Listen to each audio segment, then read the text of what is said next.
Hello, everybody, and welcome back to Hans Niemann Against the World. Today we have a rapid match. Sorry we started a little bit late, but today there's going to be 6 games of rapid, which are each worth 2 points. Hans currently has a 6-point lead going into this match, so this definitely could go in Anish's favor, but at the moment, Hans has got a really great lead right now. All he needs to do is draw his way to victory, basically. Take a page from Anish's book.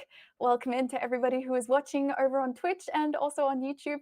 I may be a little bit lower rated than your previous hosts, but I hope that I can tell you about these games and make it entertaining for you guys. So welcome in. This is game number 1, but they have gotten quite their way into it. I might give you guys a very quick recap of what has happened so far, because we are just going halfway through a game. So let me show you what has happened so far. We have had e4, and Anish Giri, unsurprisingly, has played a Sicilian knight off with the pawn on a6 over here, pawn on d6 and knight on f6. And Hans has played this bishop d3 move here. And then after this, we have this knight coming to g4, attacking the bishop that's on e3. Bishop came out to g5, and then Anish kicked the bishop all the way back to the c1 square. Then we have a trade on c6. The bishop has come back to e2, targeting that g4 knight. The knight goes back to f6, castles, bishop g7. The other bishop comes out again, and then black castles too. Queen is coming up, and they create a little bit of a target on the h6 square. A little more developing moves. We've had a trade on b3. These bishops get traded off. Another pair of bishops get traded off. And now Hans makes this really interesting break in the center with his move e5. Pushing here, obviously you can't take because your knight is going to be captured on d7. So this is a really interesting way to change the pawn structure in the position. Now Hans decides he wants to reroute his knight maybe up to the d4 square, actually to the g3 square he goes to, and Anish decides to try and infiltrate with the rook on the a file. So here we go. Oh, where is my camera? Okay, this is, oh no. It seems there is, yeah, okay.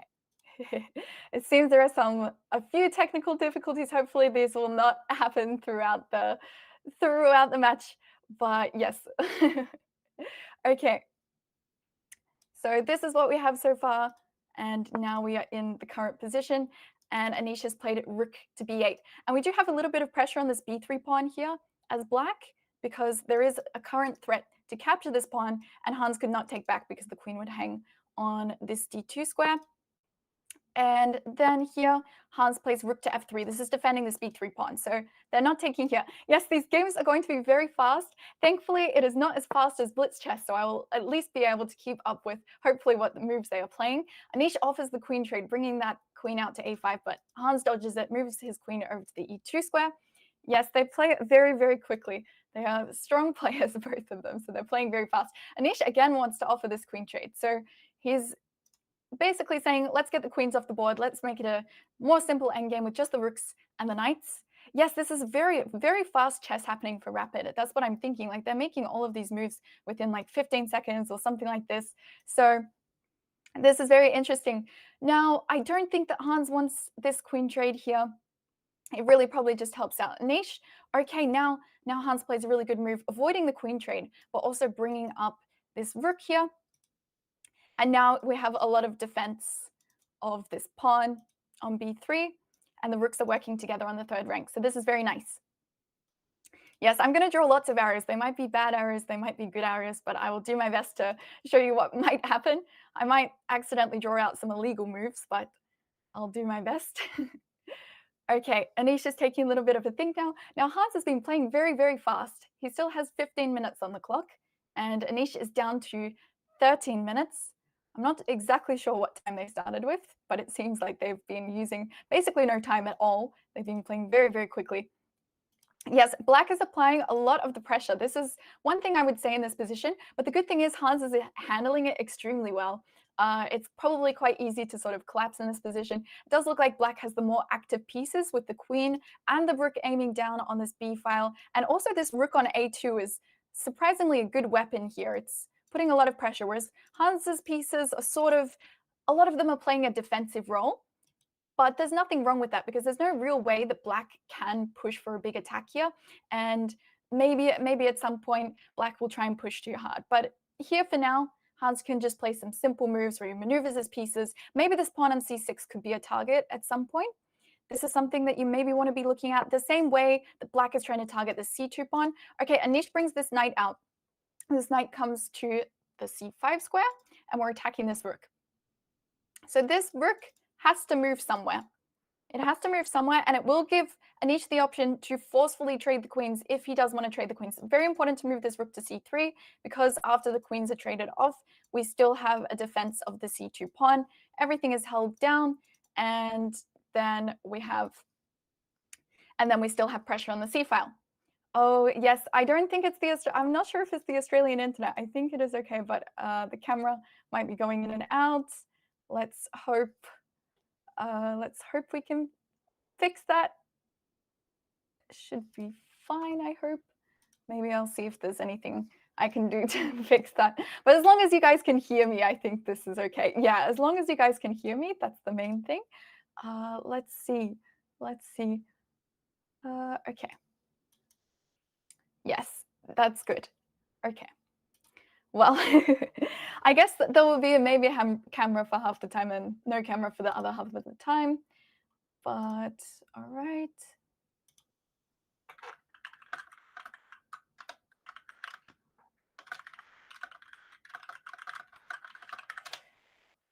All right. To fix his sitting posture. This is also how I sit when I'm playing classical chess. And I don't notice it. You know, sometimes when I've streamed my games, I don't realize until afterwards that I'm sitting like this the whole time. And I'm like, oh my gosh, that is actually how I'm sitting. I don't realize until it's too late. And then I look at the stream after. But you know what? It's a comfortable way to play chess. Anish, on the other hand, is sitting up very, very straight while he's playing. All right. Yes, let's see. Yeah, I think it might just be some issue with what we're using to transmit the video. We just had to organize everything rather quickly, but hopefully it will sort itself out. But as long as you guys can hear me throughout the whole thing, I think that's fine. We still got the cameras from Anish and Anish and Hans, which is the main thing here. Okay, so Anish is taking a long think at this point. I guess he's deciding, do I want to trade off these queens? Do I want to trade off these queens? Or do I want to keep them on the board? Now, there is the chance that he could just play something else, maybe put this knight over to the e4 square, offer a trade over here and say, maybe I want you to take me instead, and then I can get my rook out here on the b file, on the b5 square, defending this knight over here. So he's actually using his time now, which could be a good sign because both of them haven't had a long think this entire game. It seems like so far the moves have been coming in super, super quickly, but this is the first time that one of them is pausing and taking a think. So here, okay, Anish plays a move. He does not trade the queens. He instead plays queen to c3. So he's trying to keep the pressure on. It looks like neither side is wanting to play for a draw here. That's what I can tell. Neither side wants to trade queens. Oh my gosh, Hans is playing fast. Okay, so what did we have? A few moves came in at once. So queen b4 was played, which the engine decides to give a mistake. And now white has the advantage, but it's only a plus 0.41 advantage, so Stockfish is a little bit crazy. The queen moves to f2, rook b5, f5, beautiful pawn break over here, just trying to break up the pawns around the king. And then Anish makes a big mistake with knight takes e5. Hans sacrifices the knight, and then the rook captures on f5. So we have a brilliant sacrifice on the board. This is super exciting. So it was a huge mistake for Anish to actually take. You should have just left those pawns there and not done anything about it, basically. Either way to take, Hans was going to be sacrificing the knight and winning. We have double brilliant, chat. 2 brilliant moves in a row. Look at this.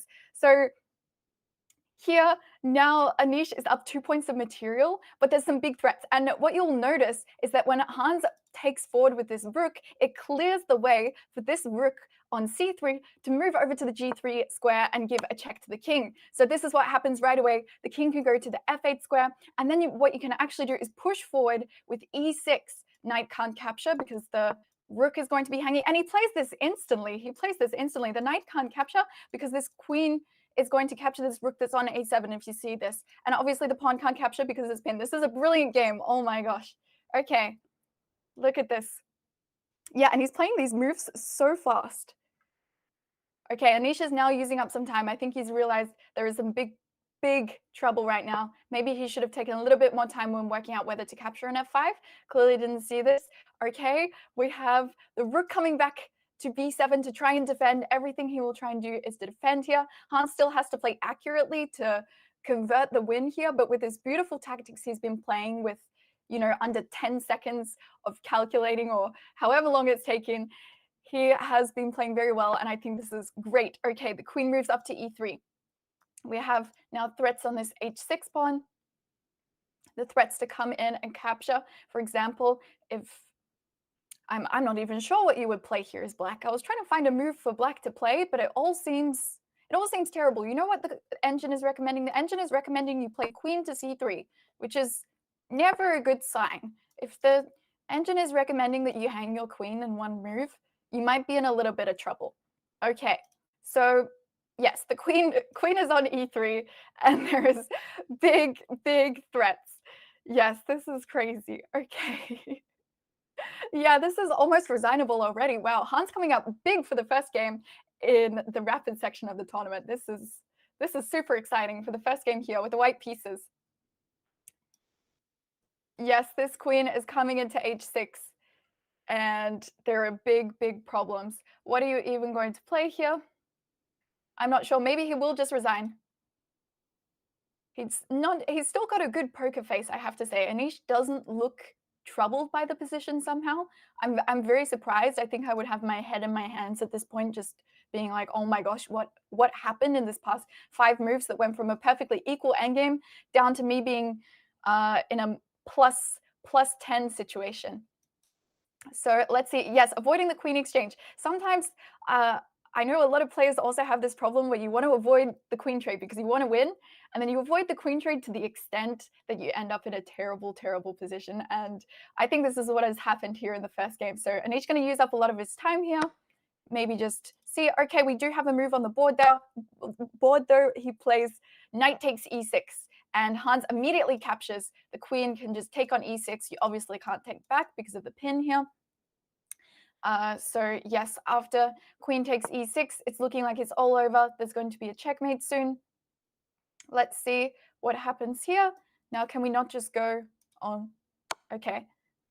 Queen d6 is better. Okay, queen d6 is faster. There are lots of ways to win here. Okay, and then Anish resigns already. Wow, this is crazy. I was trying to see how this game would go on. There's some crazy checkmates here. You sacrifice another rook, and then after king here, queen g6 check, and after king f8, it's queen g8 checkmate. So you could sacrifice 2 rooks and a knight in one game, but that's not what happens. Instead, Anish resigns there. What a beautiful game. A very convincing one to start off today. So now Hans will have an 8-point lead. Perfect play. Yeah, that was an almost perfect game, or maybe a completely perfect game. I didn't see one mistake there. And in rapid, you usually will see more mistakes compared to classical, but that was absolutely insane. Now, do they have a break in between the games? Should we look over at what happened here? Oops, there goes the camera. Okay. I mean, yeah. Okay, great.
Hello, everybody, and welcome back. We are now starting with round 2.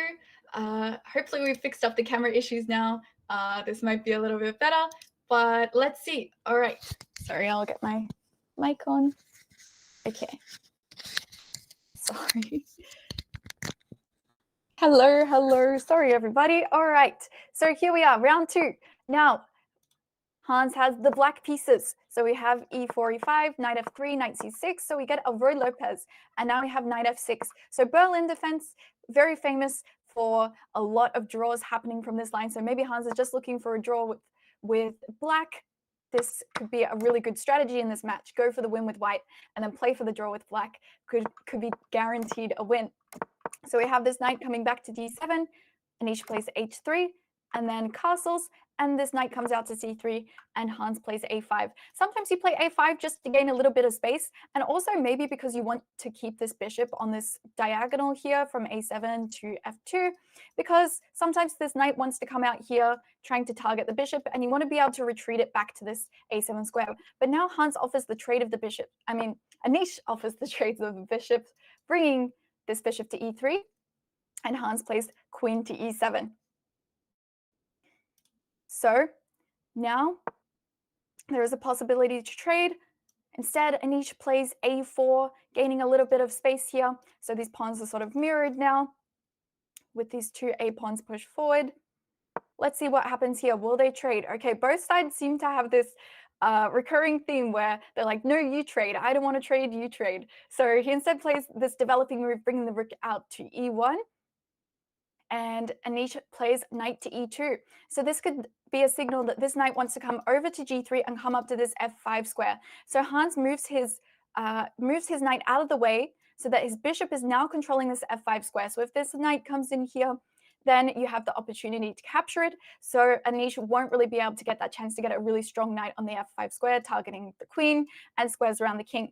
Okay, now we see b6 from Hans, pushing the pawn forward. Maybe this bishop will go along this diagonal, but I really don't think so. I think it wants to stay here, keeping an eye on this jump to f5. Okay, we have b3, pushing forward.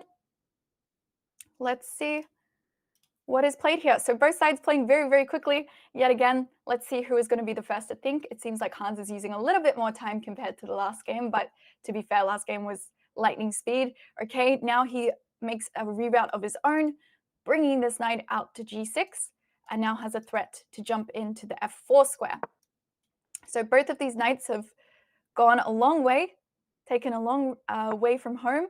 Okay, now Anish plays this move, knight to f5. There was the opportunity to capture here, but instead Hans decides to avoid the trade and just retreat his queen back to the f8 square, where he can keep an eye on g7. Okay, let's see. Yeah, queen f8, a very nice move, super GM move, we say, all the way back here. Now, who will be the one to trade off the bishops? That's what I'm wondering. It seems like both sides don't really want to trade. Now, of course, if white takes here, Hans is going to recapture with the queen, not with the pawn getting the triple stack, because this would not be a nice way to have the pawns. But I think that Hans is reluctant to take over here, wanting to keep his bishop on this diagonal as long as possible. All right. So now Anish is taking his first think of the match. He probably needs to come in and get a win because there's only 5 games left of the entire thing, and Anish needs to make back 8 points. So he needs to win basically 4 out of 5 of these games if he wants to win this or have a chance to win this match. Okay, f6 by Hans. An interesting move here. So Anish has, just to recap, brought his knight back from f3 to the d2 square. Maybe it's heading up to c4. Maybe he wants to bring a knight up to this strong outpost on c4, but f6 is played, and now Anish plays queen to f3, sort of replacing the knight that was on f3, moving it back here and putting the queen over there instead. Now Hans finally moves the bishops. They've been staring at each other for a long time. He finally decides to move it, brings it out to the b4 square instead. Okay, let's see. 4 wins and 1 draw, or 5 wins if Anish wants to make it back. So this would have to be the greatest comeback of all time, I would think. It seems like Hans at the moment, especially with how he played the first game, has got it in the bag for this one. And yeah, also Hans is not lower on time anymore, which is nice. Anish also using a little bit of his time as well. It does seem like we are only having a few minutes break in between the rounds. We weren't exactly sure how long the breaks would be when we went on the first one, so I think they're only taking a few minutes in between the rounds, so it'll be nice and action-packed. So this is very exciting. You don't understand why he moved the bishop to b5. In the opening, bishop to b5, targeting this, is that what you meant? Okay, g4, a very bold move by Giri. So both sides have now pushed pawns in front of the king. And yeah, this is very brave. I'm not sure in chat whether we like it or whether we think this is too crazy to push this pawn in front of the king. Now, Hans decides that he wants to put his queen on the f7 square. So this queen is now coming up. What is Anish planning to do? He moves his king out of the way. So maybe there is a sign that he wants to attack down this g file. So the king is now moving out of the way so this rook can go over to g1 square and then he can push on g5. So this could be the plan to completely open up the position and attack down the king side. So this is the way that you play if you want to win the game. So Anish is definitely playing for a win. Let's see. Okay, knight to f8. The knight is no longer heading forward. It is now deciding to go back. And maybe the idea now is that Hans wants a knight on the e6 square. This is now starting to look like a really strong square to place the knight. Anish does play this move, rook to g1. Let's see what happens. Will he prepare the g5 push with h4? Maybe he can start pushing h4, g5, keep pushing forward. Yeah, Anish is putting the pressure on. Here comes queen to g3. Everything is now stacked up on this file. So if this file is ever becoming open, Hans might be in a little bit of trouble. So he has to make sure that he plays some very, very accurate moves here to defend. King h8, a great move by Hans, moving out of the way of any potential attacks on the g file. Yeah, this is a really nice move. So now what will we see? Will we see h4? Is he going to go all in on the attack, or will he decide to slow down a little bit? I think at this point, if you're Anish, you probably just have to go, okay, I'm not entirely sure whether this attack is going to be winning, but I have to play it now. I've brought all of my pieces over here. My king is on h1. Let's just go for it. Let's push the pawns. Let's see what will happen. Hello, everyone who is watching in Twitch chat and YouTube chat. Hello, hello to all of the people that are coming in and supporting Hans today. F4 could be possible. That might be a move. Let's see. Okay, knight to f3. So maybe he's wanting to prepare this even more. Maybe he's not fully convinced. He wants another piece controlling this g5 square, another piece ready to attack on the king. What will Hans play now? It's almost like he has to keep playing quite defensive and very careful. But this is exactly right down Hans's alley. He knows how to play defensive chess, and he knows exactly when to strike and when to attack. Okay, but bishop to f8. He wants to defend this g7 pawn with an extra piece, but now the computer gives white a small advantage. After this, rook can go to the g2 square, and maybe we're going to see a double up on the g file, or it'll actually be a triple up. This will be like Alyakin's gun going all the way down here with the queen and the two rooks down the g file. So Anish can basically, this is a really interesting position because what Anish is doing is basically abandoning this entire side of the board and saying, I'm going full all in on the attack on the king side. Now he plays h4. Okay, he decides not to go for this move, but this is still, okay, Engine gives it a mistake, but it's still a good attack. It's still a good way to play. Engine much prefer this idea to just bring absolutely every single piece over to the king side. So h4 is now being played, and here comes this idea to keep pushing forward on the g file. Yeah, it starts to look a little scary. All right, let's see what Hans does here. So maybe you need to start kicking the knight with something like g6, trying to make this knight go somewhere else, but then the knight can jump into the h6 square and start targeting this queen that's on f7, and you have to make some awkward maneuvers to get out of it. So he probably needs to take some time here to calculate. This is really an important position because on the next move, white is threatening to push g4 and completely open up the king. So Hans needs to calculate and work out what he wants to do. He plays knight to f4. He jumps the knight in, but this is a mistake. After takes, okay, Anish capitalizes. He captures the pawn. It is just a free pawn according to the engine. Here he plays g6. I think that that Hans was just too worried about what could potentially happen if everything became open. He wants to keep this bishop here defending everything, wanted to trade off some of the pieces and make it a little bit more defendable. Let's see, instead g6 first was a better way to play, but it was very hard to allow this. All right, so g6 is now on the board. Anish has to go knight to h6 if he wants to keep the advantage, attacking the queen. This queen can go to the g7 square or it can go to the e7 square, but you need to be very careful to keep an eye on this pawn. This on f6, of course. Okay, we do have knight h6. Anish playing a great game so far with a +1 advantage, but it's just one pawn. Let's see what happens. Queen g7 or queen e7, both moves are fine. I mean, queen d7 would be maybe too crazy, I would think. We might get in a lot of trouble if we sacrifice everything over here. You think you would just take here. Now, the problem might be not about trading off the pieces here, but if you capture on a6, the problem might be that you have immediate threats when the queen is coming into h6 and to push over here. Like if you take over here, it's probably still fine, but when the queen is coming in, it feels a little bit scary. But maybe this is what might happen. Maybe he'll trade off. But let's see. Okay, queen g7 is on the board. Collapse under this pressure. Yeah, this is a lot of pressure that Anish is putting on. It's really going to test Hans this game. There is a lot of pressure here. Okay, now great move from Anish, striking with g5. g5. Oh, that looks absolutely terrifying. Now this is basically forcing Hans to open up the position around his king. There is not a whole lot that you can do. If you capture here, the knight can take or the pawn can take. Both moves are fine. And it's crazy here that the knight can actually just capture. And it looks like you can just take this for free, but then there is knight f7 threats. Things go horribly wrong for black if you capture there. So very interesting position. But here Hans decides to play bishop to d6, attacking the queen.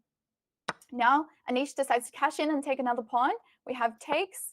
Rook f8 is now played, and we have a trade. But now Anish is just up 2 pawns. He's up 2 pawns now, but Hans does have an attack down on this knight on f3, a little bit of attack on the f2 pawn, and he does have the 2 bishops. So this could still be a game where he can make some interesting threats, but Anish should win this game. He should win this game if he plays accurately. Okay, king to g2. The king is now coming back to the center of the board, and it is defending this knight that's on f3. And now this rook is staring at the knight, but doesn't have a whole lot to do. Okay, what will Hans play? He plays bishop to e6, activating his bishop that was on e6. But now look at all these pawns over on this side. These look really scary for Hans. Okay, let's see. I mean, if Hans can defend this, this will be huge. This will be huge, but it looks terrifying. Okay, Anish brings in the knight, attacking the pawn, attacking the bishop. Hans just has to play a defensive move, bishop back to d7. Anish now calmly moves back to this e2 square. Now, what will be the plan for black? It's a little bit difficult to see. Maybe you need to start pushing some of your pawns over here so you don't get completely attacked by all of the pawns on the queen side. Let's see, why are they playing bullet? They're playing very fast, but in rapid, your time disappears very, very quickly. So that's why they're playing so quickly. They need to just play fast moves and then take some time at the key moments. Okay, so here Hans brings up his bishop to f4. Maybe he's hoping just for this trade, a simple trade where he can now start bringing in this rook and attacking down the f-file. All right, and this knight here is very annoying for black here, controlling all of these squares around the king, and it can never be kicked out. Okay, now we have takes, and the king comes up to g3. Wow, what a king. It's attacking the rook now. The king is taking control, attacking the rook and defending the pawn on h4. What a useful way to play with the king. Okay. So now Hans thinks, he doubles up, and then we have knight to f5. There is a problem now with this king on g3. What a move. Knight to f5. If you take here, then the king is just going to take on f4, and Hans will definitely lose this game down 4 points of material. Okay, so what a crazy game. What a crazy game. King g3 actually set a really nice trap there with knight to f5. It makes a lot of sense. It looks like it makes a lot of sense to just double up the rooks and keep it simple, but you probably just need to move the rook back, like put the rook back on f8 if you want to keep the pieces in the game. But I'm sure that this probably is not fun at all either. Great game by Anish. Okay, so we had a brilliant move in this game. I think they're only taking a few minutes in between the rounds. So let's just see how long they will take. Maybe we will check through some of the key moments in this game and also in the first one. So let's have a look. Okay, so this game was very, very equal. It was a maneuvering game and rather straightforward until Anish started to create this big attack down the G file. And Anish just brought all of his pieces over here. And unfortunately, Hans just crumbled under the pressure. He played a few defensive moves and then moved this knight up to f4, hoping maybe that he could play with the bishop pair in compensation for the lost pawn, or maybe just too worried about the big attack that was about to happen down here on the G file, and decides to play knight f4, trade off the pieces. And then there became big problems after this move g5, which absolutely was a big problem for Hans. If you capture here, the king is going to be completely open and h file is open. There's so many threats down here. It just looks absolutely terrifying. And then we had a trade where Hans lost an extra pawn. Hans decided to try and play with 2 rooks on the f file, but then Anish plays the brilliant move knight f5 and wins the game. So that was a really awesome game by Anish. But two back-to-back super exciting games. This now gives Anish a little bit of hope to come back in this tournament and maybe even play for a win. But Hans had a very convincing win in the first game. So let's see what he does again with the white pieces. Yeah, all Hans needs to do basically is win one more game. So let's hope that this next game with the white pieces will be all that Hans needs to win overall. I'm not entirely sure whether they will play the entirety of the 6 games, even if Hans has won the tournament already, or if they will play them out, or if they'll just say, okay, this is over now. I'm not entirely sure yet. I guess we'll see and we'll find out. All right, so yes, we have just a few minutes before the next game, and then after the 3rd game, there is going to be a longer break. So for now, we're just going to take a few minutes in between.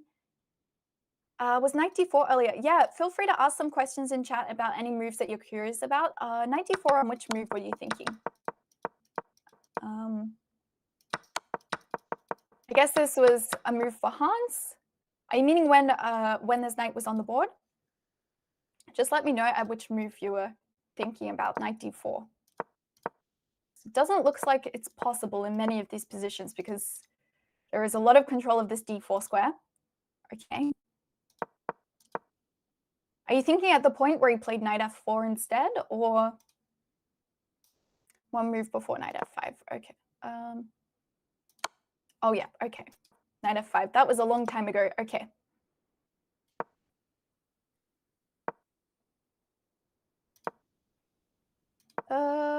Knight d4. Do you mean?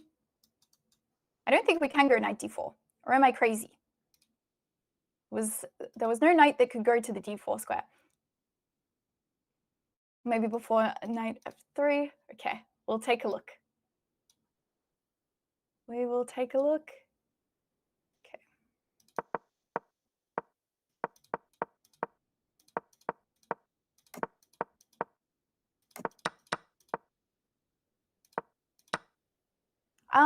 Okay, I'm trying to think about when this is. Yeah, because I don't think there was really a possibility for the knight to go to d4. Yeah, I don't think black was actually able to play knight to d4 at any point here.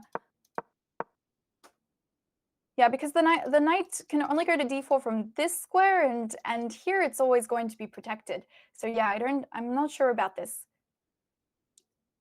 Or here. Oh, you're thinking, okay, here instead of putting the knight over here, or okay. Let's see. So after here, going knight d4. Oh, the idea is that if the bishop takes, we're taking on d2. Oh, this is an interesting idea. Maybe this was a good idea. Because then if takes, we take over here and something like this. Yeah, that was maybe a really good way to play it. Okay. Yeah, knight d4 was very interesting. I guess you don't have to capture, but yeah, it looks like a really interesting way to play. All right, we have a new game. We have a new game. We're into round 3. Let's go. Okay, yes, nice find from GM Twitch chat. We like it. Yeah, knight d4, very creative move. Maybe if Hans had played that, maybe there was better chance for there to be a draw in this game. Looks like they've started to play some moves. They're just coming through on my end now. We have a Slav defense. Hans with the white pieces, he's switching it up. In the first game, he played e4. Now he's switching to the other side, and he is playing d4. So we have d4, d5, c4, so pushing these pawns in the center. And then we have a trade in the center. Knight comes to c3, knight f6, and the bishop goes to f4. Knight c6, e3. So it's almost like we have a Jabava London looking like setup, but not quite. Queen comes out to b3 and now has some pressure on the b7 and the d5 pawns.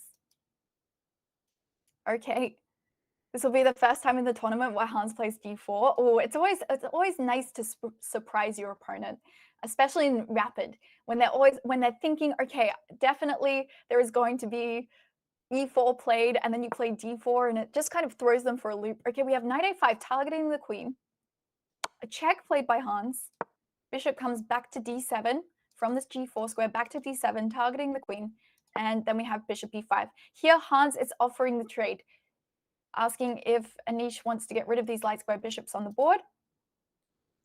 So for now, Anish will just have to play a developing move. If you trade here, obviously you're going to get in a lot of trouble with knight to b5. And things start to get very scary because there's threats of revealed attacks on the king and double checks and checkmate, all these crazy things. So the queen would have to go here, losing the knight. So that's not going to happen, of course. So Anish cannot trade here. He instead has to play simple developing moves. Now, obviously, that's not going to happen. So I'm not sure why I was showing you guys this, but I thought it was kind of funny to look at. But instead, we have knight to c6. The knight has come back from a5. I think this is a wise decision by Anish. Having this queen, having to defend this knight over here, feels like there is always the opportunity for some tactics where you deflect the queen from defending. So bringing the knight back to c6 is good. Put something in the way of the bishop, and it makes it a little bit simpler. There's not going to be scary tactics. Why no cam? The camera is lagging. I think there is some internet issues. I'm not sure what is happening, but yeah. But yeah, I'm here for half the time and not here for the other half. Okay. Let's see. All right. So we have knight to f3, a6 kicking the bishop. It goes back to e2, e6 now. The bishop now can get out. Castles, bishop e7. The rook goes to c1, and then we have castles by black. So both sides of castle. Yeah, I think it is. I can lower my camera quality again and see if that makes it hold even more. I can try that. It will be like maybe the worst camera quality you've ever seen, but maybe it is better. Okay, I can try. But no, I don't think. All right, anyway, let's not get distracted from the game. We have h3. Now, Anish pushes forward with b5. Queen goes all the way back to d1 now. Queen b6 by Anish. And then we have a4 by Hans. All right, so yeah, so far, there hasn't been anything really crazy happen. There was maybe chances for tactics earlier in the game, but now it's looking a bit more like it's going to be a slower grind. Here, taking would not be so good. It would not really be nice to open yourself up to getting attacked by this knight. It can also head up to the c5 square from a4. So you really don't want to allow this trade and allow this knight to come in over here. This is really dangerous. So instead, you might want to close up everything on the queen side by playing b4, attacking the knight. And from here, it has to awkwardly go back to this b1 square. And then you can play a5 and have these two pawns connected together on this side of the board. So this is nice. Okay. Yeah, I'm not broadcasting this one. I think now that I've lowered the camera quality even lower, it seems to be a little bit better. I mean, it looks like I'm, in a microwave, but it's better than nothing. Okay, yeah, they're playing blitz so that they can finish the games early and enjoy a sunny day at the beach. Exactly. Oh, he does take. Okay, this is great for Hans. This is a great opportunity for Hans. And I think definitely what is going to happen is knight captures, and then this knight has a beautiful square up here of c5. So the queen goes back to b7, going back here, and let's see what happens next. Now, look at this knight. It's very beautiful up on the square. He plays knight to e1. What a move. This knight going back from f3 to e1, and now it's going to go to d3, and then he can get this knight up to c5. So he doesn't immediately cash out and put a knight on c5. What he thinks instead is like, how can I keep a knight on c5 forever? I can bring this knight from f3 to e1 to d3, put it up on c5, and then I will never ever have Anish kicking out my knight over here. So now Anish brings his own knight into the party. He plays knight e4, trying to get a strong knight in the center. I think that Hans can just continue with his plan, rerouting up to d3, and that's what he does. Brings the knight up to d3. Beautiful. Okay. Let's see. So yeah, there's really no way that you can stop this knight getting up here. Although, yeah, this knight on e4 does control the c5 square. So let's see what Hans does. I don't think he'll be in any rush to really just plant it straight there, but it's always going to be an opportunity in the future that he can put a knight on this square, especially now that this b file is open and everything is becoming more open up here. This looks great. Okay. So now we have a mistake by Giri. And the idea is that you can kick this knight away with f3, and Hans plays it, knight f6, and the knight goes into the c5 square. What a beautiful knight this will be. What a beautiful knight this will be. Okay. So let's see if Hans plays it. Maybe he's deciding which knight he wants in this square. I'm trying to watch the camera and see what happens. Okay, he's thinking. He's like shaking his head. He's about to make a move, and he does it. He plays knight d to c5. Beautiful move, and it's a +4 advantage. It's crazy to think in this position that there's no material advantage. There's just one knight that is doing the work for everybody, and it's making a 4.5 advantage for Hans. And this could be the match decider. This could be the match decider. Okay, so the knight is on c5. It's got pressure on the queen, pressure on the bishop. Maybe Anish will capture, but it doesn't really solve the problems, because the great idea with this maneuver from the knight coming from f3 all the way up to c5 is that now if black is capturing, you just bring in another knight. And then this is super nice. Okay, so let's see what happens. Anish is now taking his time. He does seem to take his time when he realizes the position is not so great. Let's see if he finds any resources that we can't see yet, some idea to bring himself back into the game. Yeah, you definitely don't want to be taking this pawn on b2. This is very, very dangerous. Taking the pawn on b2 is pretty much always the way to get your queen trapped and just lose the game whenever you're playing. So just never take this over here. And of course, also in this situation, the queen works to defend things over here. But yeah, if you play queen to b2, then a rook can just come to the b file, and then the queen is going to have to sacrifice itself for one of the rooks. If you go queen c3, there's knight a4, and then after queen a5, knight b6. There are big, big problems. So yes, this creates big problems here. But anyway, Anish is not going to take the pawn. Instead, he plays this move, queen to b6, moving the queen forward here. And then Hans just takes this pawn that's on a6. He just grabs the pawn, rook to d8, and then rook a3. What a move. What a move here, rook to a3. Okay. Yeah, this is just seeming really great. All right, what is black going to do now? What do you do in this position? You need to find a way to just sort of get back here, but what will you do as black? Anish using a little bit of his time, but he still has 13 minutes on the clock. So you wonder why they didn't use a little bit more earlier in the game before the position was so bad. Okay, he plays an interesting idea. He brings his knight out to a5, maybe trying to occupy this square in the future, also trying to cut off the rook from defending this bishop over here. So there's now the possibility for the rook to capture on a6, and then after the knight takes, the queen could take. So there are some opportunities there. What will Hans play though? Maybe you can just double up, bring your rook over to c1, from c1 to a1. And then there is so much pressure down the a file. Lots and lots of problems for Anish. Let's see. Let's see. Yeah, the bishop definitely can't go to this square. Not for now. But maybe it was good at some point. Okay, he does play this move, rook to a1. The rooks are now lining up against this knight. And what will Anish play now? Because now this knight is under attack. It is full threat that he takes. Oh, and Anish just resigns. He resigns. So this is okay. I guess now we'll find out. I think there's meant to be a break after this round, but I guess we will also find out now whether it's going to just be over now or whether they'll play the remainder of the matches. But big congratulations to Hans. I think that, I don't know if I'm congratulating early, but I think that means he wins the entire thing. So big congratulations to Hans.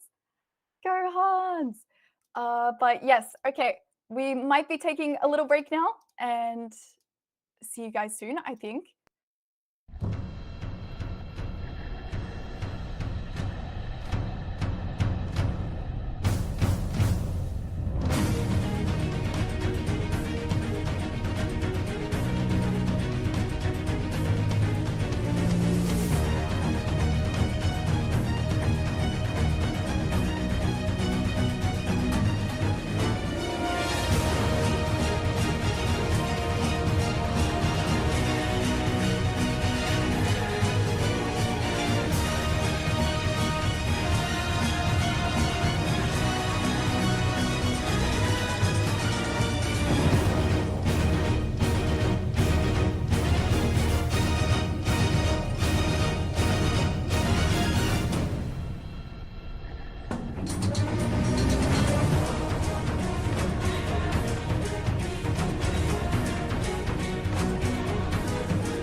All right, we are playing the rest of the games, even though Hans has officially won overall.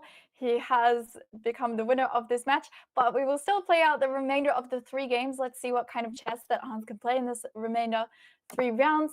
I think it's been super exciting to see all of these exciting games. We again have the same opening as we got in the previous black game for Hans with this Berlin defense, and they're playing almost the exact same opening, except here Hans moves his bishop back to d6, which he did not do in the previous game. I believe instead the queen went to the e7 square, defending over here. So bishop d6 happened instead. And then we have knight c3, castles, knight to d2. They are wasting absolutely no time. They're playing at lightning speed. And then we have the knight going back to e2. So it looks like we're going to have a very similar game. Knight goes to f8 here. We might see the same idea where the knight comes up to the g6 and f4 squares. And Anish will maybe go for the same plan with knight g3 to f5. So we're getting almost the identical game as we had before, except a little bit different. In the previous game, these bishops oppose each other with the black bishop on c5 and the white bishop on e3. Hans has played a little bit different here. Now a5 and a4, so again, similar to the previous game, a5 and a4 played. Let's see. Yes, this is round number 4 out of 6 today. This is Hans versus Anish. They played a one-on-one match. They played some blitz, they played some classical, and now for the final leg of this tournament, they are playing a rapid match of 6 games. And Hans has officially won already, but there are still 3 games to go. So yeah, they're playing like it's blitz. I suppose they've just played the same opening 100 times before, so they're like, okay, there's no point even pretending to think here. They know exactly what they're going to play. They've played this game already in the match, so they might as well not waste any time with it and play some quick moves. There are some slight differences. As I mentioned, this bishop's positioning on d6. Let's see if this is better, whether this is going to be an improvement from the previous game. It is very nice that Hans is still going into this line, even though this is the game that he lost. He lost against Anish in a very similar position. So it's good that he's not afraid to go back into this, try and correct his mistakes, try and play a little bit better. Okay, the bishop comes out to b4. This happened in the previous game also, but there was a problem later where the bishop came back to the f8 square. So let's see what happens here. Will something different happen? Yes, thank you everybody for watching. Thank you all those tuning in on YouTube and on Twitch, watching and supporting Hans. It's really great to see all of you guys supporting in the chat. Okay, g4. And again, Anish is going for the aggressive play with pushing the kingside pawns. Let's see how Hans handles it this time. Now, the top engine move right now is knight to f4, but considering knight to f4 in the previous game, giving up the pawn here was a big mistake for Hans. That might make him a little bit less inclined to play this move. And this is what happens. Oh, that's not what happened. So knight to f4 is the top engine move, but he played this in the previous round, and it was a big mistake. So sometimes you think, okay, I played it before and it was bad, so maybe it's bad here too, so you feel less inclined to play it. Maybe he's more hesitant. Maybe he goes for a different plan. But it's possible he plays it anyway. Let's see what happens here. He's played a move. He does play knight to f4, so he doesn't let the mistake of the last game influence him in any way. Knight goes up to f4. So here we have this, and Anish grabs the pawn, happily taking an extra pawn, and now black has the 2 bishops. But in this position, it's actually not so good for white to take that pawn on f4. So in this position, Hans actually has a small advantage. And now here he just captures that strong knight that was on f5, and he's going to play with this bishop against this knight here. And this bishop is really, really strong. It has a lot of squares it can go to. The position is maybe going to be quite open, especially on this side of the board. We have takes with the e-pawn, and let's see what happens here. It is an option to just trade straight down into an endgame. We could just see this. Bishop takes and queen takes. That could be a wise decision from Hans from the match point perspective. Just play some simple chess for the rest of the games. Make sure he ends on a good score and keep it simple. But he could also go and say, no, I want to make a statement. I want to play the best chess I possibly can, and instead try and play something else. So rook to e2 here is quite strong, bringing in the rook to infiltrate. And white doesn't really have the time to sort of counter this rook in the center because we are attacking the knight.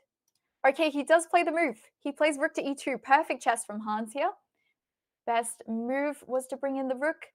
And now you have to play a little bit of a defensive move as white, bringing one of the rooks over here, maybe from the A file or the F file to defend the knight, or maybe you move this knight forward, you put it on the E4 square, see if you can just give up the C2 pawn, but it feels a little bit too dangerous, giving up the C2 pawn, weakening the D3 pawn. B2 is under attack. Instead, Anish just plays a logical move and defends. Okay. So this was the wrong rook. Okay, I was thinking this was the right rook. See, you never know which rook is the right rook, because I was thinking, all right, we want to keep this rook defending over here, and this rook isn't doing much on A1, so I would want to bring in this one, but it's the wrong rook. Okay, so this is already a nice position for Hans, but now he needs to keep the attack up. Let's see. Maybe you try and move the queen out of the way somewhere, and then try and bring this other rook into the E file. This could be possible.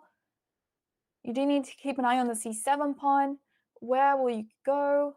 It's possible to play a move like Queen D5, which looks crazy, hanging this pawn down here. Oh, but of course the queen was defending this. Never mind. That's why I'm not playing this. Okay, Bishop D6 is played, but this is apparently a miss. Okay, Bishop D6.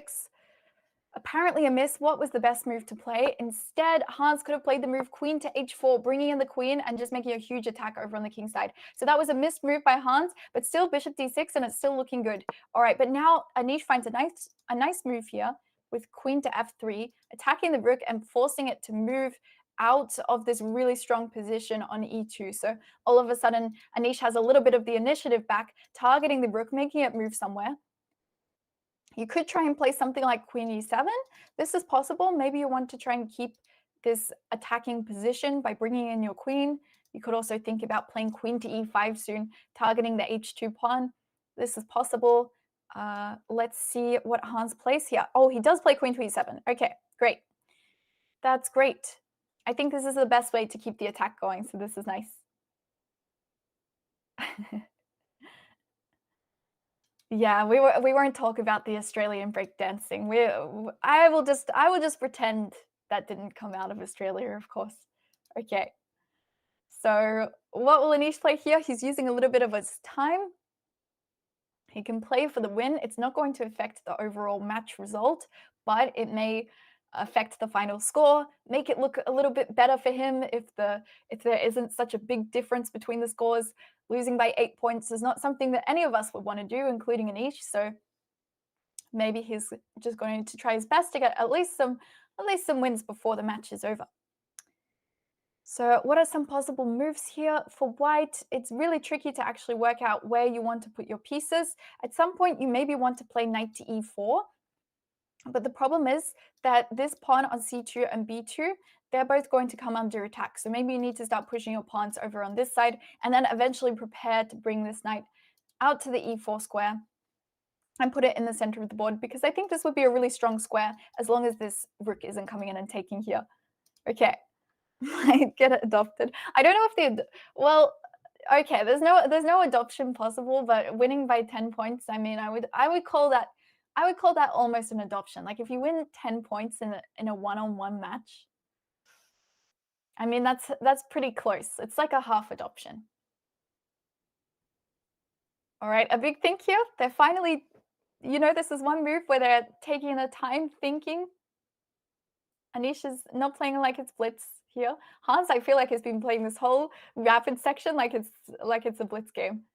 It's been exciting to watch, but it's funny how little time they've been using in most of them. Most of the games they're finishing and they have over 10 minutes each, both of them on the clock.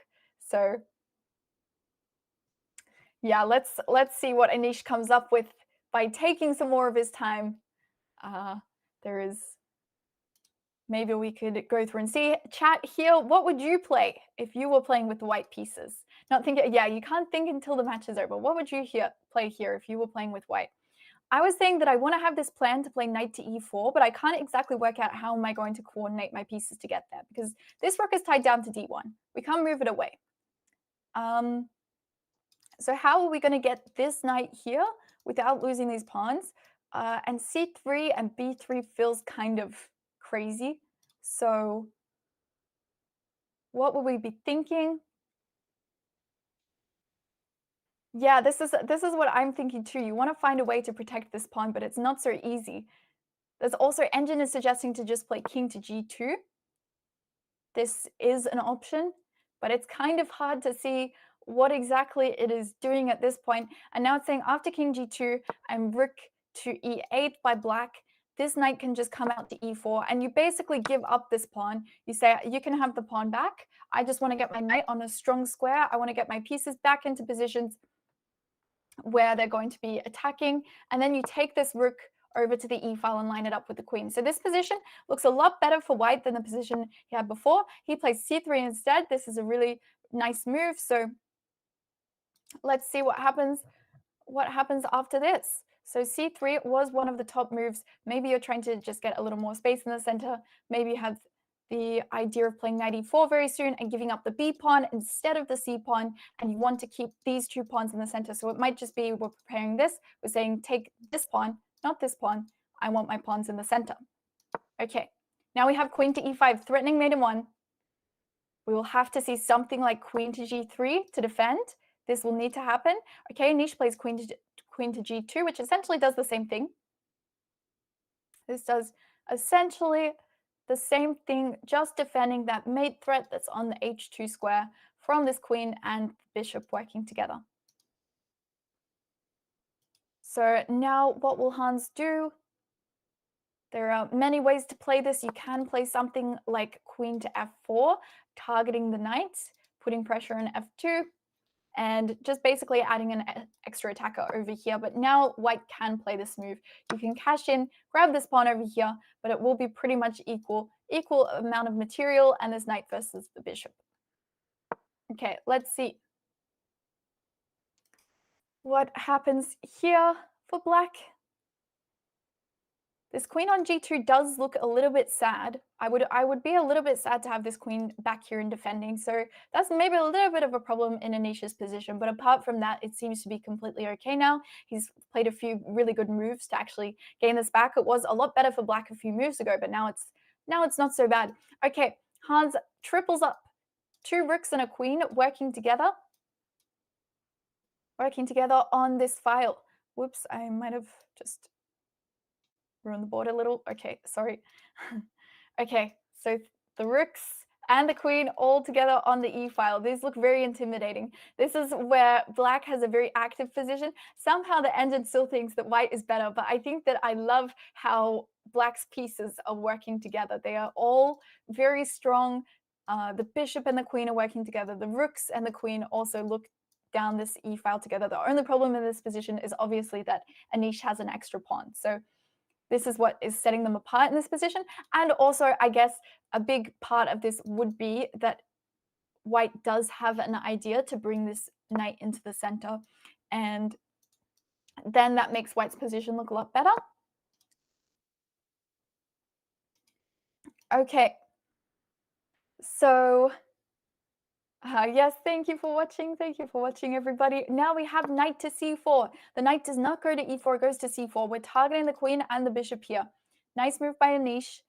The queen can go to the f4 square, it can go to f6. Basically, any square that is not hanging the queen will be good, of course. Just move it somewhere, maybe keep it along the battery. But c5 is apparently bad. I thought that c5 looked fine. I thought as long as we're not hanging the queen, we should be fine. But c5, there is a problem after b3 apparently. But this is not something that is obvious. It feels like there is not a huge difference between if this queen was on f4 and c5.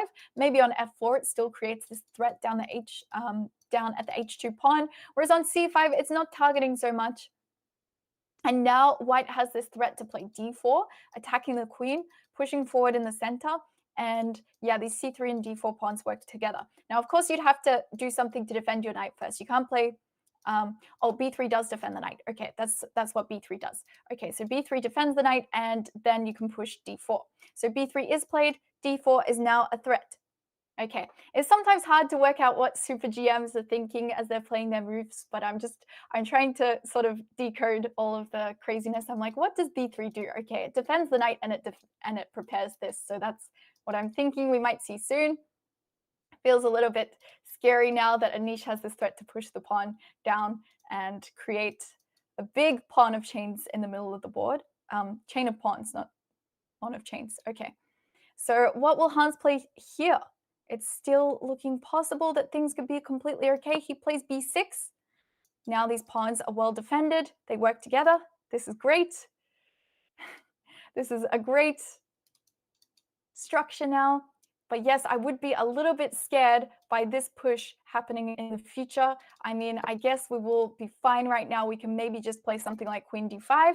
And if this capture happens, our pawn structure does improve. We no longer have double pawns. We instead have some more control over the center. We do have d4 and queen d5. This is what happens. So I think Anish will trade. He will trade. And now Hans will at least have improved the structure on the queen side. But maybe, I mean, the way that the rest of these games have gone, Anish has been avoiding queen trades like the plague. He does not want to trade his queens. He wants to keep the queen on. So let's see if he does actually trade this off. I mean, maybe you could even just say something like this. Okay, now the pawn structure is back to how it was, where we have some double pawns on the d file instead of the c file. And you're probably not winning this with white, but you're also definitely not losing it, I would say, because these pawns look better. So let's see what happens. He does trade off the queens. So we might get exactly this line where the knight captures on d6 and Hans gets some double pawns on the d file. Now, it is also an option you do not have to take. You could play something like knight e3 as well. And if you're wanting to play for a win, maybe you're interested in keeping the pieces on the board. But there are some tactics of knight e3. Bishop h2, king takes h2, and then the rook can capture on e3. And here now Hans has won himself a pawn. So this is a crazy tactic that could possibly happen if knight to e3 is instead played, trying to target this pawn. Some sneaky tricks there. So instead, Anish plays the safe option. This is definitely the safe way to play. Just trade off the pawns. And yeah, these d pawns are absolutely not going anywhere. The only thing they can really do is control the center and stop this big clump of pawns advancing and doing too much damage. But really, Hans is the one who is going to be defending this endgame. Of course, he is down a pawn. One thing I would like that I do like for black is just the way these rooks are staring down the e file. It's always nice to have active rooks. So this is why it is completely okay. All right, we now have b4. So what Anish is probably hoping for, but is not expecting, is that if we do get a trade like this, there is a great potential for white to create a pass pawn over on the queen side, which would give you the opportunity to play for something to win. So yes, b4 is played. Let's see what happens now. And otherwise, you can just trade off the pawns here. Say if something like h6 is played, you could just trade off the pawns, and then Hans is just left with this clump of pawns on the d file and one pawn over on a5. So, all right, we have rook e4 attacking the g4 pawn. We have rook e4 here. Take some time to hydrate. Okay. The games are just so intense. There's not a lot of time to take a break. Otherwise, I feel like I missed something. They're playing so fast. It's testing my ability to keep up with things and talk this much. Okay, so the rook is coming up to g4. Anish can just push this rook and say, all right, here, move again, rook. I will play f3, connect the pawns together. And then what is Hans going to do? Maybe you just have to move the rook all the way back, and that would be a little sad. All right, instead we have takes and takes. So Anish has done what he wants to do with the pawn structure, making Hans's pawns very sad looking over on this side, maybe easier to target. If Anish can ever get in a rook over on this side, like if you can get this rook over to the b file, infiltrate over here, you know, without it completely losing to these two rooks here, if there was ever the possibility to come in and start targeting these pawns, it could be very, very dangerous for Hans. But Hans does have a lot of time. He has 13 minutes on the clock compared to Anish's 7. But I think Anish is really taking his time here because he wants to play this endgame to the best of his ability, knows that upper pawn, yes, the engine will always say it's a draw, but in rapid games, anything can happen. I think that at their level, usually they know exactly how to draw these kinds of games, but I've seen it, you know, 2,400 games. I watched 2,500 ELO. They mess up rook endgames, and I do it a lot, but I'm a lot lower rated than them, so I can't judge it on that. And Anish does this. He infiltrates with the rook on the b file. This is exactly what I was thinking, that you can infiltrate over here. But then we have we have the rook taking on g4 with check. So Hans grabs this pawn. Anish just wants to go in and attack over here, but Hans will take the pawn while he has the time. Of course, there's back rank threats. We have king h1, and now Hans needs to push one of these pawns, otherwise he's getting checkmated. So h5 is played, of course. We are not falling for any back rank mates. Let's see. So after this, there will be 2 games left. So we are on game number 3 out of game 6. So there are 3 games left to go. And yes, Hans has got a big lead so far. All right. Okay, oh, we've had a few moves come through. Rook b5. And then Anish picks up 2 pawns over on this side. Hans also takes the pawn on c3. d6 is under attack. And now we have Anish is yet again up a pawn. Rook goes to a3, targeting the a4 pawn. And you can take on d6. But then Anish will be taking on a4 with 2 rooks aiming at the d4 pawn. So rook a3, targeting the a4 pawn, stopping it in its tracks. Let's see what happens. You can also play a5. Maybe we'll see a5. It does keep on this passed pawn on the outside for longer, and Anish does play that. It looks like there is a better opportunity to win this way. We have rook to a4 now, targeting the d4 pawn. And let's see what is played here. But yeah, the pawns over here, they don't look great. But this a pawn here, I guess Anish is just going to guard it with his life for as long as he can, because that is really his only winning chance. If you have this passed pawn here, it's your only chance to win. He plays h3, attacking this rook. Let's see what is played here. And if you capture here, there is immediate problems in the endgame due to this a pawn, because it's so far advanced, it can just start pushing down. So if you make this trade here thinking, okay, now this is just equal material, it should be simple, the rook can just go over to the a file and start pushing here, and then you're in big, big trouble as black. So yeah, don't take over here. Don't take this pawn. Instead, rook f4 is played, so Hans plays the right move, does not take. I mean, it seems like an easy draw, but it really isn't. There's so many things. Like, for example, you can't just take this pawn. There's a lot you need to think about. And you need to be very, very, very careful about this a pawn. Okay, so Anish brings in his king. And now we have h4, pushing forward, just limiting the space around here, controlling the g3 square, and just gaining more space. So here we go. I mean, I expect we will see a draw, but it is possible anything can happen. f3, now pushing the pawn forward. Now Hans will probably start bringing in the king for himself at some point. Maybe the king is going to come out to f8, try and bring this king into the game. Yes, it does look like soon it's going to become more and more simple. Let's see. I mean, if you really want the pawn, you can take it. It just might lose you the game. All right, Hans has almost double Anish's time and plays king to h7. Going out the other way. The king could go this way or this way. He decides to come out this way. Now Anish probably will keep the journey of this king coming out, maybe up even to e3, but you probably don't want to leave this h3 pawn for dead. King f2 is played, and then rook to a3, just controlling this third rank and also applying pressure on the f3 pawn. Now, Anish plays king to e2, but we have a mistake from Hans with f6, and suddenly white is winning. It is just crazy how a small move, just a small mistake in the position, can lead to white having an advantage. So we have king to e2, and f6 is played, and now Anish can play the brilliant, or the great move, sorry, great move, a6.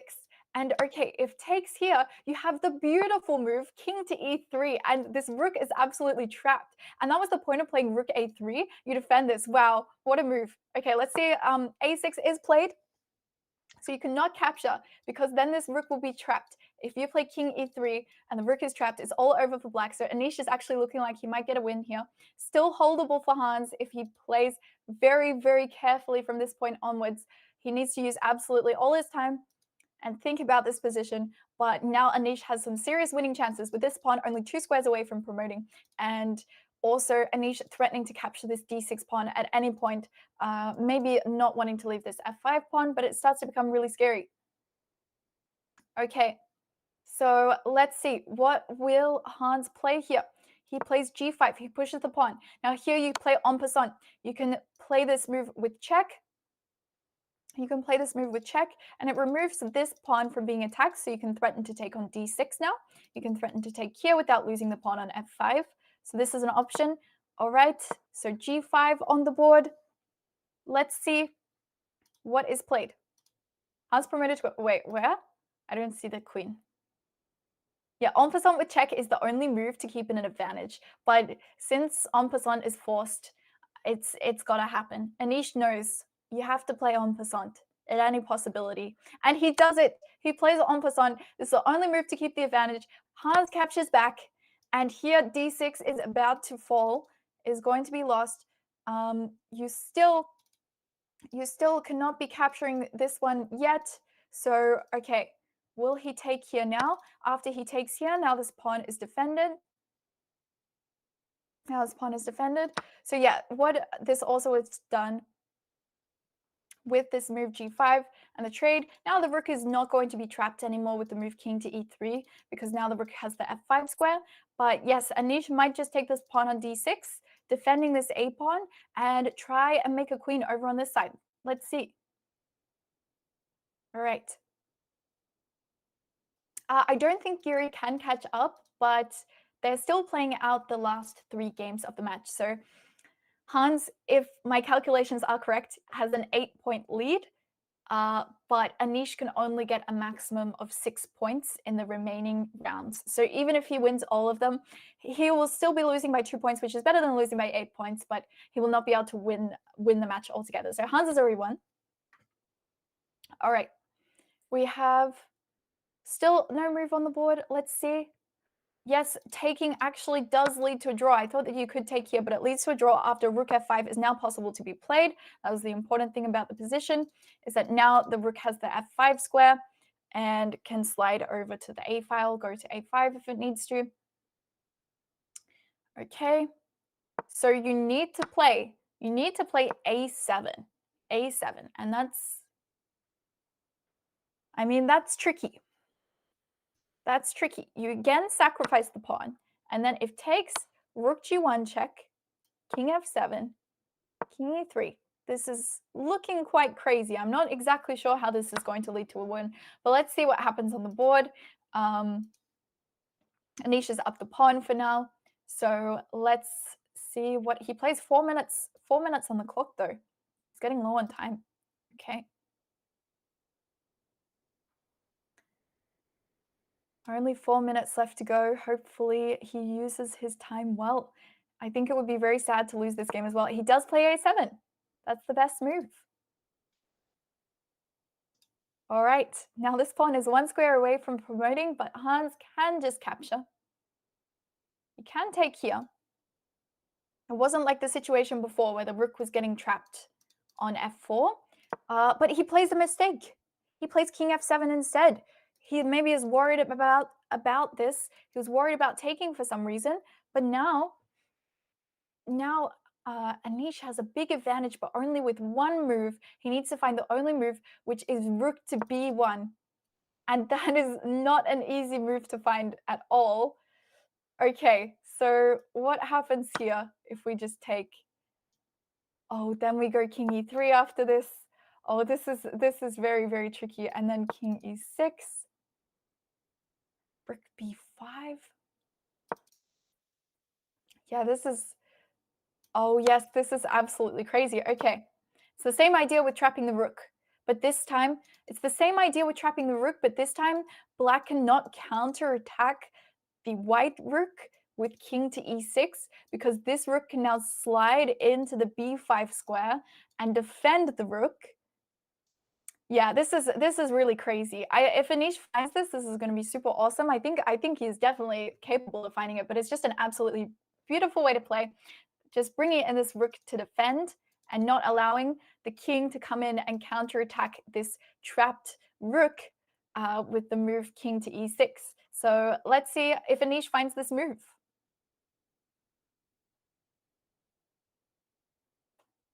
Okay. He will not find that. Yeah, it's a very crazy move. I mean, it makes sense once we look at it with the engine, but it is just crazy. It's something he could find.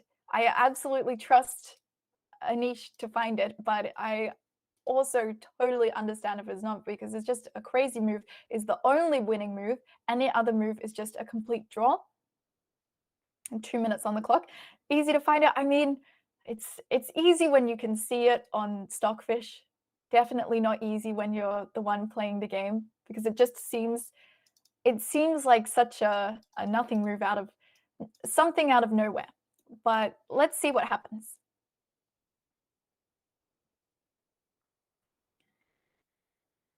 All right.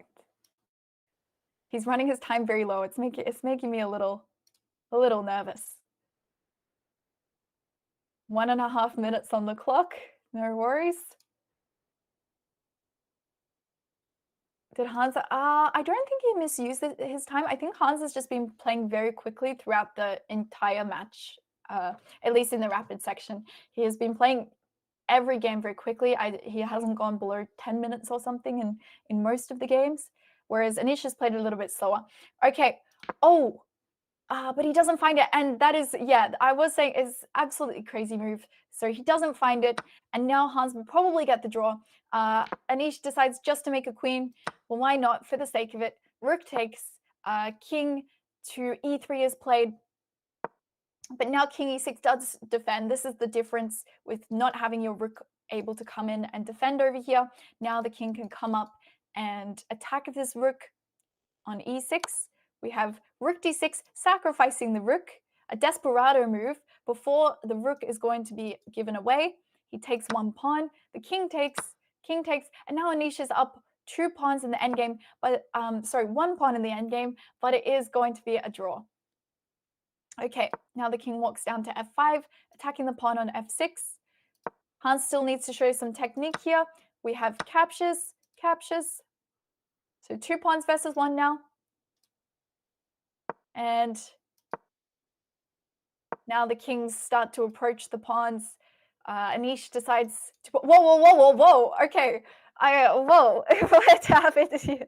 Oh my gosh. Okay, wait. No, Hans. Okay. Honestly, I assumed they weren't going to make any mistakes. I assume they're such strong players. I'm like, where would this? Okay, and what? Oh, that's crazy. Oh, this is so difficult though. Oh my gosh. Okay. You know what Hans had to play? He had to play king c6. You can't approach the pawn. You instead play king c6. See, this is why endgames are just absolutely ridiculous. Okay, f4 is now on the board, and Anish is ready to push a pawn down the f file, threatening to go down and make a queen here. Let's see how this goes. Yeah, king c6 is something you'd read in an endgame study book and you just stare at it for a while like, what? Honestly, okay, so the idea is king c6, and now with f4, rook h2, f5, h3.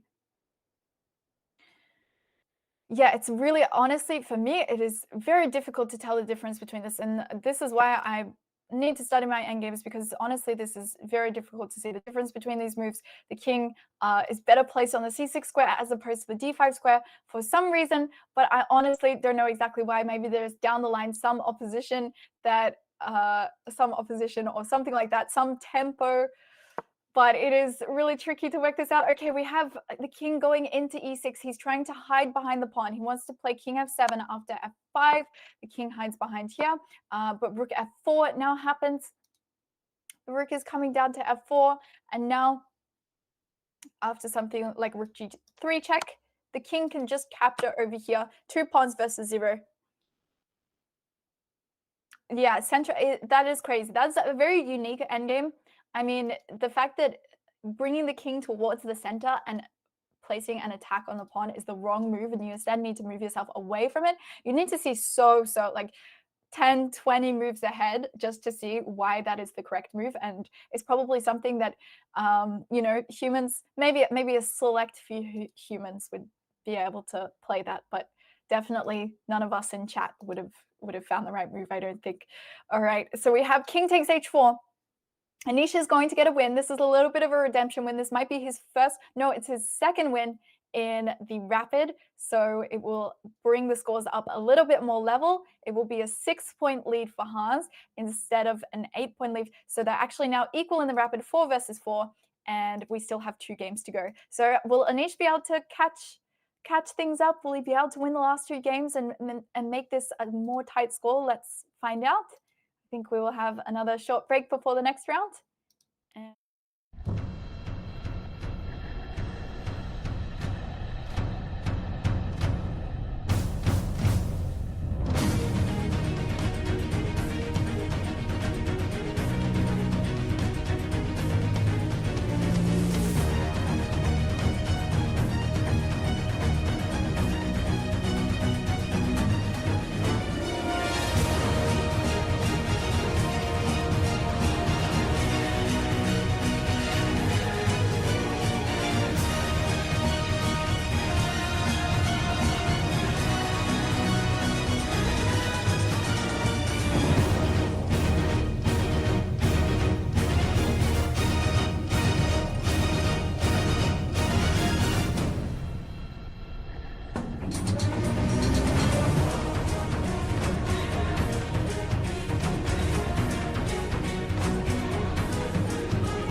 Okay, we are back for the final two rounds. We now have Hans with the white pieces again, and he is playing d4 again. So somebody said that for the rest of the match he had not been playing d4, but now he has played d4 two white games in a row.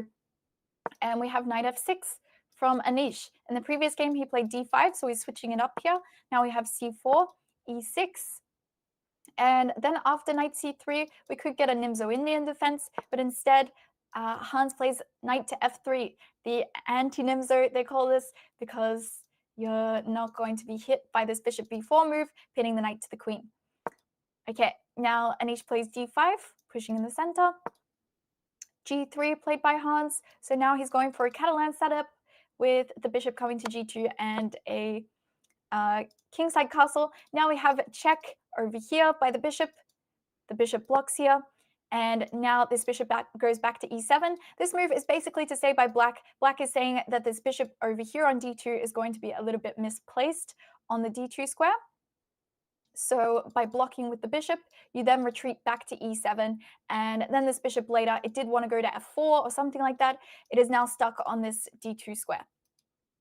So then we have bishop g2 by white and castles by both sides, and then Anish plays a solid setup by putting all of his pawns in this little triangle here on c6, queen to c2, the knights come out to d7, rook to d1 is played, and then Anish takes some space with a5. The bishop now moves to f4, and yes, as was said earlier, this bishop had to move again from when it was on d2 to f4, and then a4 is played. Knight comes to e5. Sorry, they are playing these moves very quickly and I'm trying to keep up. The knight comes to e5 and goes into the center, and then we have h6 by Anish preparing a move like g5, which looks a little bit crazy, but you can push forward and attack this bishop and play a little bit aggressive with the kingside pawns. And then we have knight to c3. a3 is played also by Anish, and he's pushing this pawn all the way down. And if you play something like b3 and not taking, this pawn is forever controlling this b2 square, and it's pushed very far down the board. So it's maybe something you just want to take it before, while you still have the opportunity. But Hans does push forward with b3, and now g5 is played. g5 pushing forward on the king side, attacking the bishop. Let's see what happens here. Now we have a trade on the d7 square. Knight takes, and now the bishop goes back again to d2. So the bishop has moved from c1, d2, f4, and then back to d2.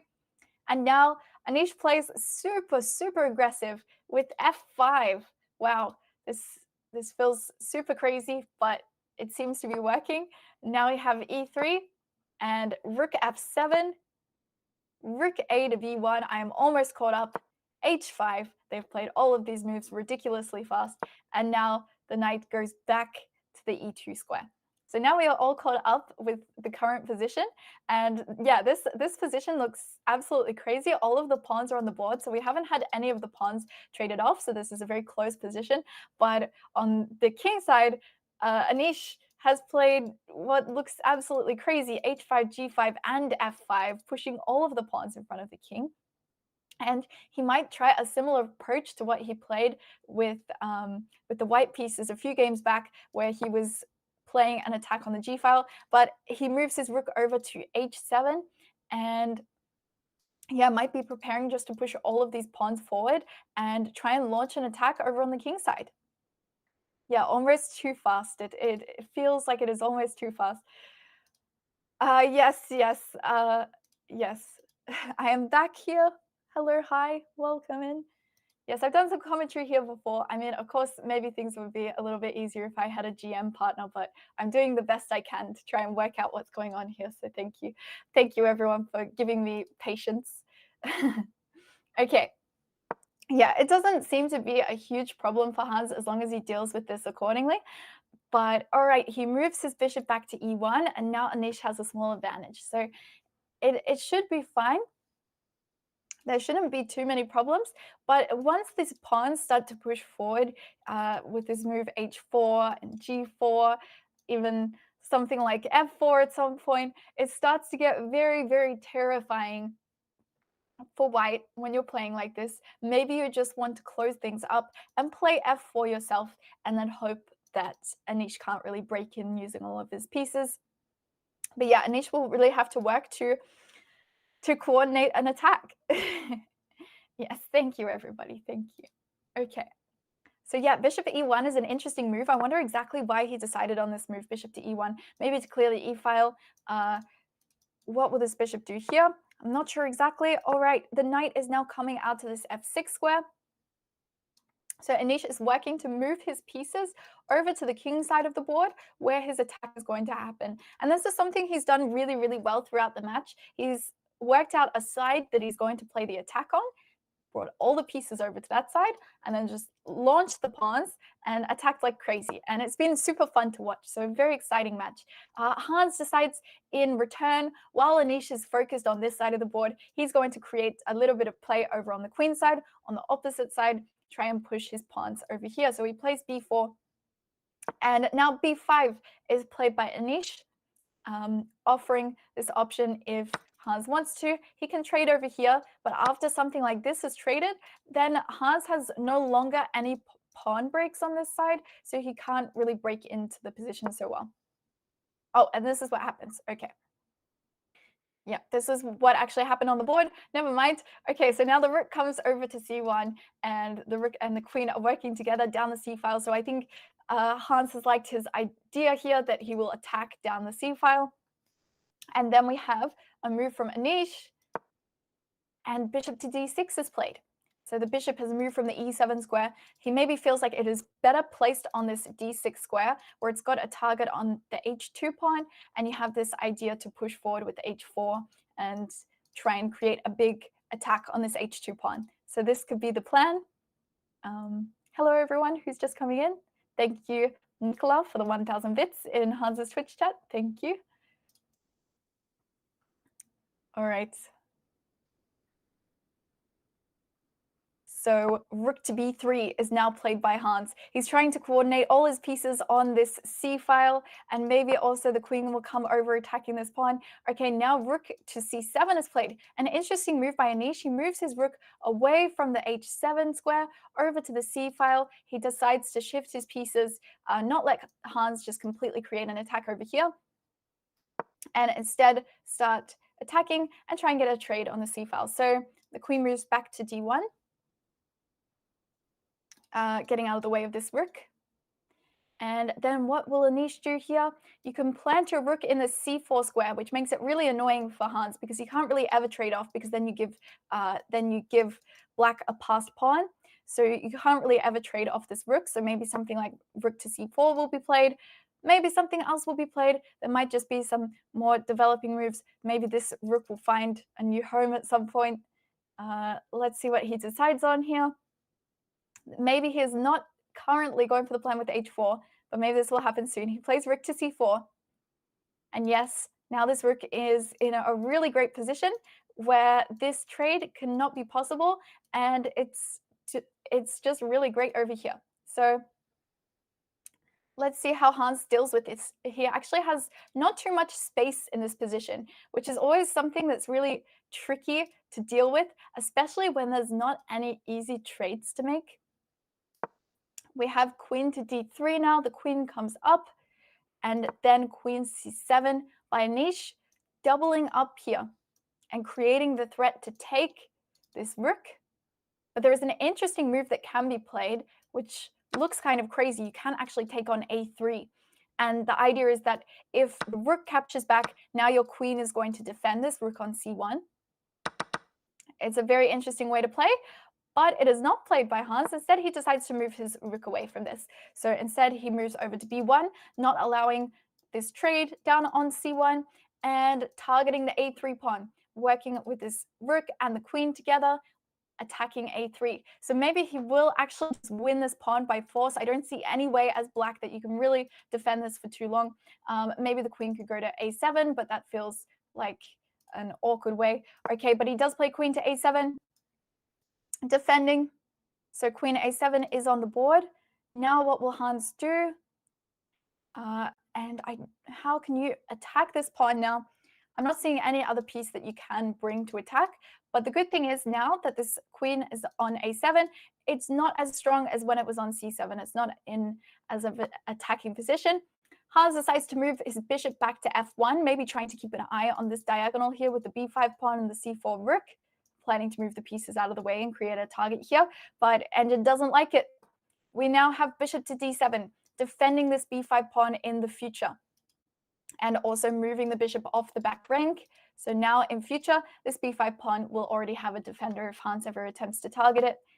The queen is moved away, and maybe the plan might just be at some point we want to move this knight out of this square on e2 and create an attack on this square on c4. All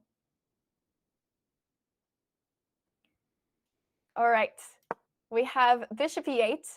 So the bishop is moved from c8, then to d7, and then all the way back to e8. Still keeping an eye on the b5 pawn. A lot of shuffling happening here, and here Hans does exactly what is expected. He moves this knight away and is just trying to attack this rook. But even then, I don't think you're actually threatening to take, because this pass pawn might actually be stronger than what the rook was. So maybe he's not threatening to take. For example, if we go here, and then if we take like this, after captures, I mean, both ways are fine. D takes, so I would probably go B takes. Both of these are fine. After you take, this pass pawn is going to be really strong. And also this rook is feeling like it does not have many squares. You maybe have to move it to the c3 square, but it's almost trapped. So let's see what happens here. I'm not sure if he's actually threatening to take, so Anish can sort of ignore this threat and play something else instead. So he does. He plays f4, which is now classed as a brilliant move because he is giving up this rook. But yes, Hans should not take here, and he doesn't. We have pawn takes, and then we have a trade of the pawns, and then Hans does actually just grab this rook on c4. He decides he just wants to take the material, and then now it's going to be very tricky. Anish takes with the d pawn, and now this pass pawn is really, really difficult to deal with. Let's see what he plays. Okay, he then moves his rook over to f3. I think this is an interesting idea, but it looks a little bit scary with this pawn, pass pawn, and also maybe at some point the threat of this bishop to come in and start attacking all these squares around the king. I would be really scared if I was in this position, or maybe even some idea like h4, and there could be the threat to bring this bishop out to h5 and attack the rook and the queen. They're on the same diagonal, so it would be really, really scary, I think. So let's see what is played. Something like h4 to prepare this is something that would terrify me. But let's see what Anish goes with. Okay, he's down to 10 minutes. Hans determined to finish with more time than when he started with. Yeah, he has got 16 minutes on the clock. I think he's just trying to play every move quite quickly. And it seems to be working for him in a lot of the games because he is just playing faster and then spotting some quick tactics where it matters and getting the win. So it's been nice so far, but now Anish is getting a few back. He's on a roll now, but unfortunately it's too late. And maybe part of the reason why Hans has relaxed a little bit is he's like, okay, I've won the match now. This is fine. That's all I needed to do. And now he can just relax and play as he likes. But of course, he still would want to win these games, I'm sure. So what will be the move for Anish? I'm sure there's a lot of things running through his mind right now, thinking about, okay, this must be some sort of way to attack all of these pieces on the light squares, maybe try and create an attack on the king with bringing the bishop over here at some point. How can I try and push my pass pawn as well? So there'll be a lot of things that you're thinking about in this position. Maybe you want to bring pieces to the c file at some point. He plays bishop to c6. Yes, this was something that I was also wondering about, whether he would just bring this bishop down this long diagonal trying to target the king. Then we have d5 by Hans, a pawn sacrifice, and then the bishop captures. So d5 is played, and the bishop captures. Let's see what happens here. So now the two bishops are on the same file, and I think this is the point of what playing d5 does. After the bishop takes, these two bishops are together on the same file, and then once this light square bishop moves, maybe Hans can just capture one of the bishops from the bishop pair and play with the opposite colored bishops maybe. Okay, here he plays bishop to c3, but apparently this is a big mistake. It's hard to see why though. But yes, if takes after the queen captures here, maybe Hans has a little bit more of a chance. He's traded off some of the pieces and the king is not so unsafe. But c3 is apparently a really big mistake. Bishop c3, the big mistake. Okay. So the way you can punish this, there is a lot of ways to punish this actually for black. There are many, many ways to win. Some of the suggestions are to play queen to h7, trying to prepare pushes with h4 and attacking over on this side of the board. But there is also something like knight to g4, bringing the knight in. And this becomes very, very scary. All the pieces coming into the attack. The two bishops lined up, the knight over here. It's really difficult to defend. Anish does find this move, queen to h7, and the rook on b1 is under attack. Where do we put this knight? Oh wow, queen to h7 is a beautiful move, attacking this rook over here. And this knight can't go anywhere so that you can defend this. So what instead, if you play rook to a1, maybe you try and escape this by playing rook to a1, but this loses time for you, and now black has time to play queen to e4 and create a battery down this long diagonal here towards the king. And after the bishop takes over here, you can just capture. And after all these trades, black is going to have the two bishops and a passed pawn over here, and this looks very, very terrifying. All right, so what happens? So Hans decides he's just going to take this knight that's on f6. Now Anish can take this rook that's on b1. He can take the rook on b1 and be up 1 point of material. But instead, oh no, he does play rook to b1, and then Hans plays rook to c3. So now this knight is defended, and this rook is also out of attack. So you needed to find a square for this rook to go, and there was almost no squares to go. c3 is really the only square that you can land your rook on without losing anything. And now we have queen to e4 though, and there is just checkmate threats down here, and it's almost impossible to defend. You can play f3, but now after queen g6, Hans resigns. Wow, what a game. There was just too many threats in this position, and unfortunately, Hans has lost the second game in a row. So I mean, it would have. Now Hans is probably completely comfortable knowing he's already won the match, but it still feels a little bit scary having a couple of losses in a row. It feels very scary. There's just too many threats here. The bishop is under attack. There's threats to come and take down here. And these bishops just work way too well together to try and checkmate the king. So yes, this was a crazy game. We are going to have the final game starting very soon. We might have a short break before that, and then we will be back very, very soon before the final round.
right, everybody, we have the final round now, and let me just flip the board.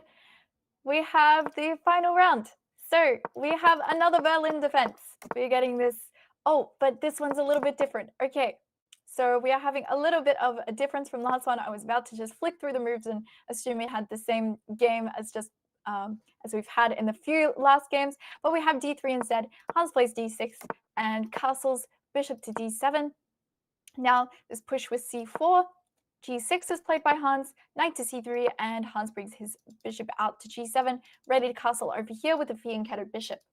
So this one is a little bit different to the other games that we've had before, and we have the final round happening. Let's see if Hans can get a win just to finish off and to, you know, show that he's still going to be the winner by a fair margin. Maybe he's tired after all these games of chess. He's been playing a lot of chess in the past couple of weeks, so it's been super exciting to see it all, and probably exciting for both of them that it's coming to an end. To play so many games against the same person, I'm sure it's probably exhausting, but it's nice that Hans is making an effort to play some different openings, try some new ideas, and make the games very exciting. But Anish is already thinking, which we haven't seen in many of the games. Most of the games they've been playing almost instantly, blitzing out until move 14 or 15 because most of it's preparation or theory or just things that they know from general knowledge. But here, already on move 8, Anish is taking his time and thinking about this position. So I wonder what he's deciding between. In the previous games, he's decided to put a bishop on the e3 square. So it wouldn't be super out of the blue if that happened. But what might he be thinking instead? I wonder. Maybe something like h3 could happen. Oh, he plays knight to d5. Okay, this is what he was thinking about here. Maybe he was wondering, is this something he's played before? Is it a move? We have a trade. And this knight goes back to e7. So now Anish should probably just trade off these bishops. You could move back to c4 if you want, but it seems very strange to just put your bishop on the square where it's basically staring at a pawn. So I think we will see the bishops traded off. And we see the bishops traded. The queen comes up to d7 to take, and then Hans will likely castle on the next move. And Anish just needs to develop his final minor piece. This dark square bishop still hasn't moved anywhere. Maybe it goes to e3, maybe it goes to d2. I don't really see where else it might go. So let's see what he plays here. He plays queen to b3, putting pressure on the b7 pawn. So he decides to get this queen out. Now c6 is played. This is a nice move, just trying to trade off the pawns in the center and also making sure this queen defends the b7 pawn here. And here Anish already makes a mistake with bishop to g5. Bishop to g5 is already a problem. Now after takes and the bishops are traded, then this is apparently a problem for black.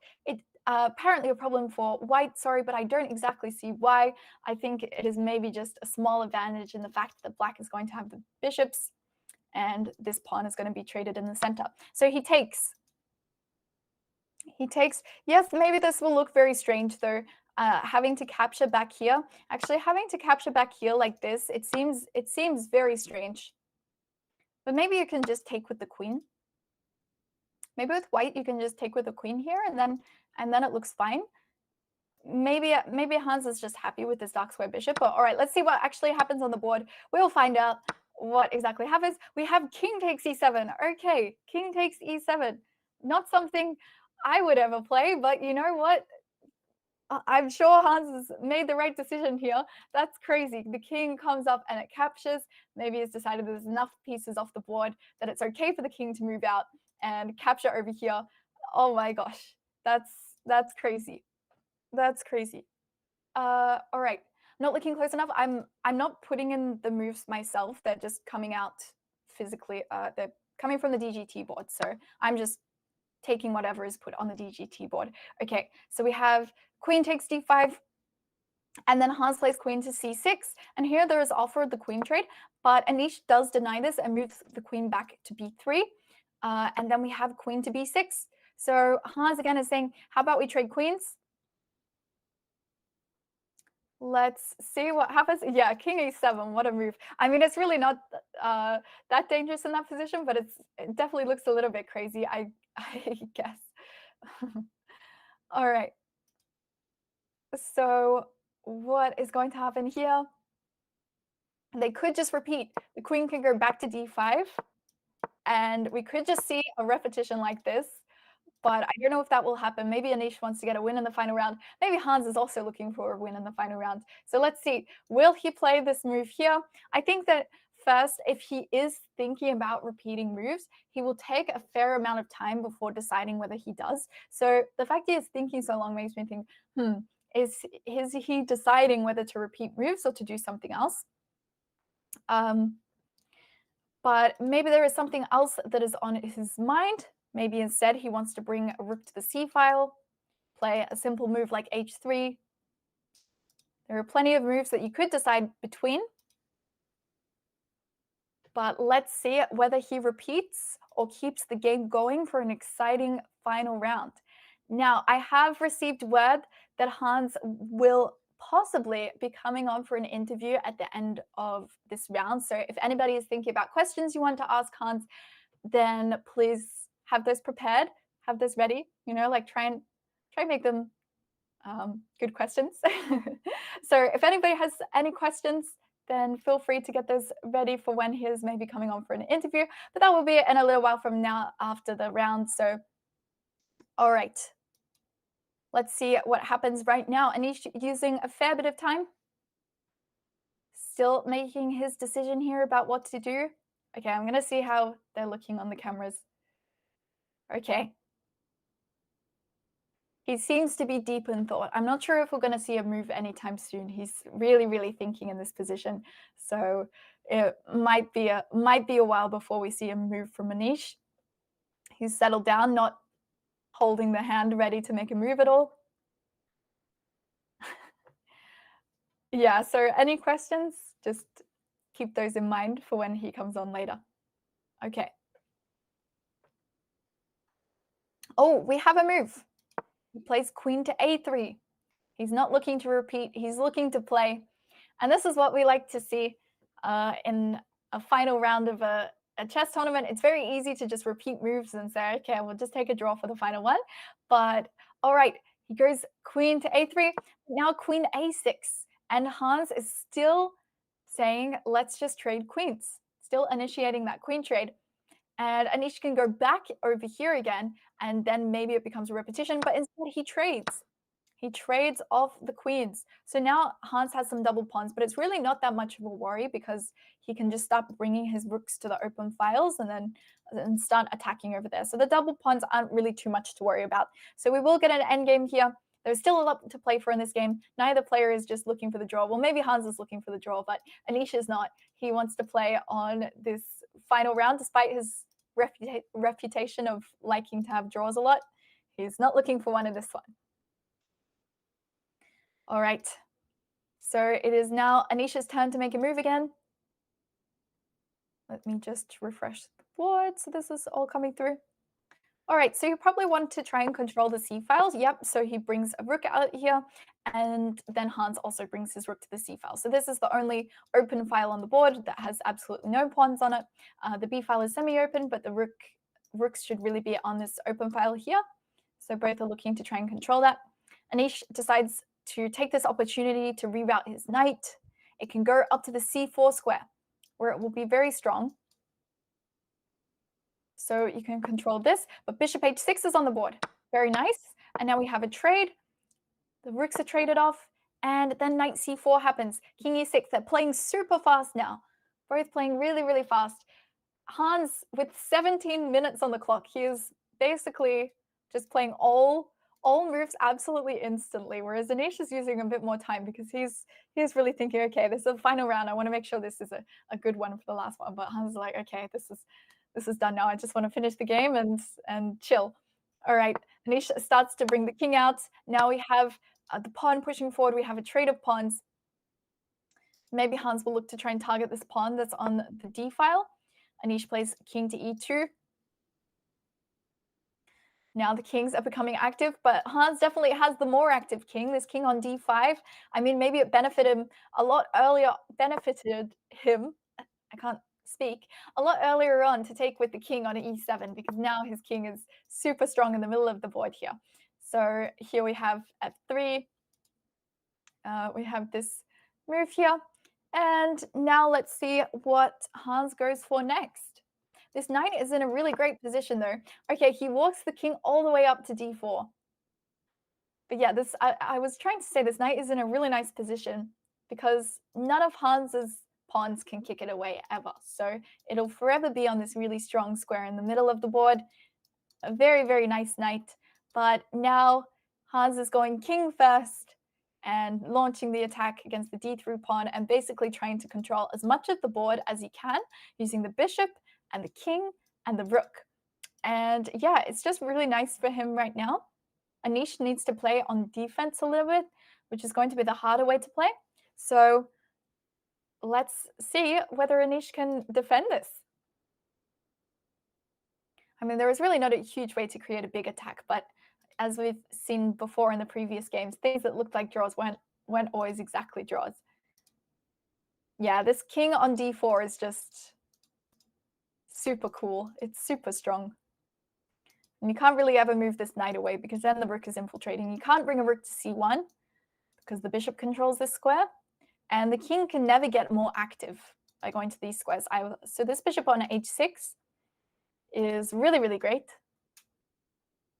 and might cause some problems for Anish for the rest of the game. Hard to imagine either making progress here. Yeah, I think that here for Hans, he can sort of just shuffle the pieces around and he knows that he's not going to lose this because if the knight is ever moving, he brings in the rook. And, you know, while this rook would just be shuffling around, he can also shuffle around as well. Maybe he can start trying to push his pawns over on this side. There could be an idea of f5, e4, something like that, because you can never move this d3 pawn. It would leave the knight on c4 hanging. So maybe at some point he might try and start pushing forward with the pawns on f5 and e4, but he doesn't really need to. At the moment, it's fine to just play it as it is. Okay, Anish using more time. Now Hans has double Anish's time. So 8 minutes on the clock, whereas Hans has more time than he started off with 17 minutes. Didn't Hans win the match? Yes, Hans has already won the match, but they're just playing out the final game because they just are playing out what games are left. So yeah, I guess they signed up to play 6 rapid games today, so they're playing 6 rapid games today no matter the result. Yeah, 17 minutes. This is a huge amount of time. And yeah, Anish really churning through a lot of time. Playing for the love of the game, exactly. What type of tournament is this? This is just like a 1v1 match. It doesn't happen too often, really, where you just have, well, except for like world championship matches and stuff. But aside from that, there aren't too many 1v1 matches. So yeah, it's a little bit of a unique one. But they've been playing against each other for many, many, many games now. And now we're at the final one. All right, still more time being used here. And he finally plays a move. He pushes this pawn up to the a4 square. But apparently this is a mistake. Apparently this is a mistake. And Hans just immediately plays f5. He has no hesitation at all. And this is the plan. He wants to push e4. He wants to push this pawn to e4. Maybe he can even play rook b1 now. You know, the problem with a4 is that maybe after rook b8, sorry, not rook b1, rook b8, it can now infiltrate via this square up to b3. And then you can start attacking the pawn. You can get a super, super active rook. This knight is no longer stopping us from attacking down the b file. So yeah, we can get in here to this b3 square now. So let's see what is played. Let's see what Anish tries to do here. e4 is a threat. Rook b8 is a threat. There is a couple of threats that Anish needs to work out how he's going to defend them exactly. Let's see what works out. He wants to play a5. a5. Okay, let's see what is the problem here. After e4, you're running into trouble.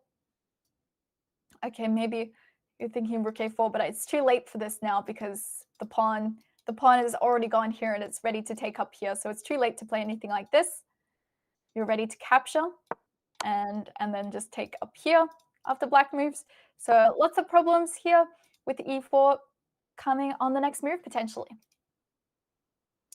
All right, so what would be the option now? You can play this move b3, and this is to try and stop the rook from getting in by b8, because then you can just play the move rook to b1 over here, defending, and there's no more rook b3 and infiltrating like this. But this looks not so fun to play for white. Maybe it's the best way to defend, but it doesn't feel very nice.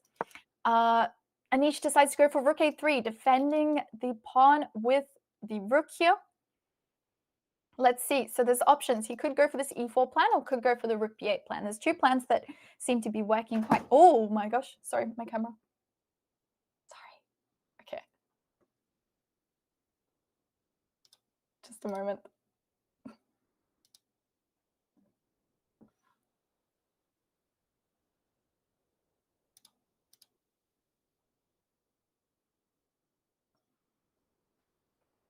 Okay, sorry, I'm back. I don't know if the camera is still working. I am sorry about that. I accidentally just yanked my camera down. Okay. It might be a little off now, but sorry about that. All right, let's continue with the game. And here, Hans plays rook to b8, the best move on the board. We're controlling this b file now. And what are we going to do? Bishop to f8 is now also a threat. What a move. Bringing the bishop back away from this h6 square, back here, targeting the rook.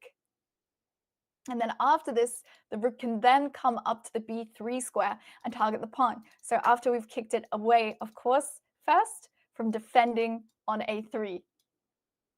Okay. So how will Anish defend? He only has 5 minutes on the clock. You need to do something about this threat here. But there is not a lot to do. Maybe try and play this move b3 now. But after bishop to f8, we're still having this problem. And now the b3 pawn is hanging. So this feels like not the best way to deal with it. Maybe you could try moving the rook. But if you move the rook, that's when the rook starts to come in. So if you play something like this to move away, then now we can play rook to b3, infiltrate like this. We can also push this e4 pawn. It's always an option to start pushing forward and threaten to capture on d3, or try and put pressure on this knight. So lots and lots of options for Hans here. Lots and lots of options for Hans here. And now Hans might be winning the final game as well as also winning the match overall. So this would be the nice cherry on top to also be winning the final game of the match, which is super exciting. But maybe also feeling quite disappointing for Anish. He finally got on a roll with a couple of wins in a row. But now, okay, he plays the move a5, pushing the pawn forward. But now Hans can play this move e4.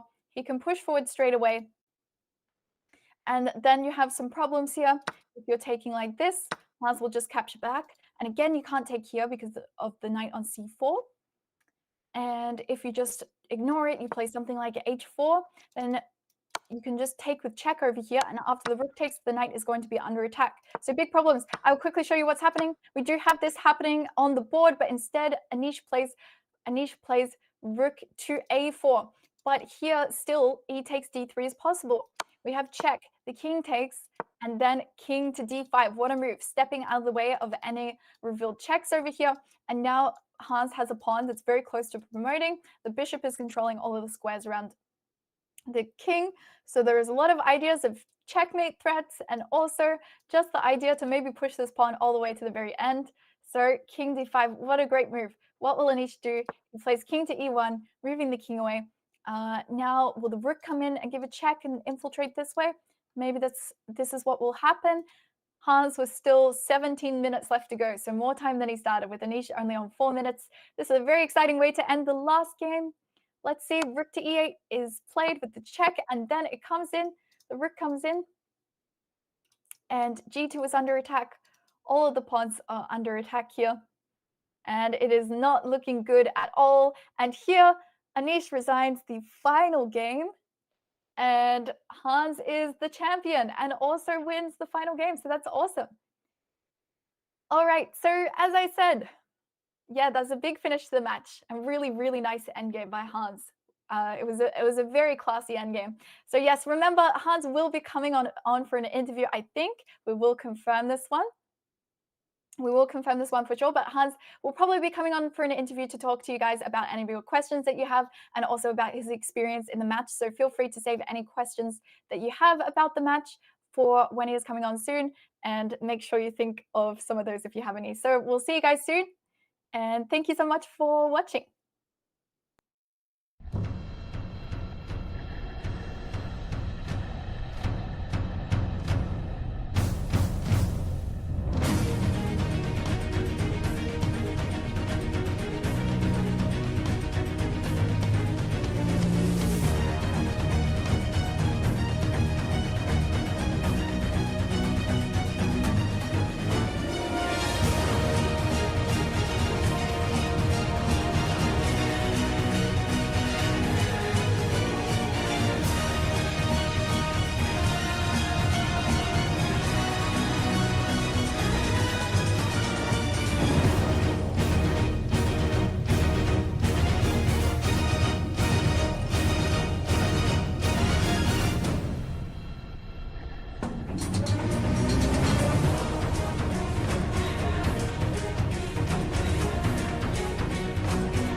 can't see. Wait, I can't see what they're doing though.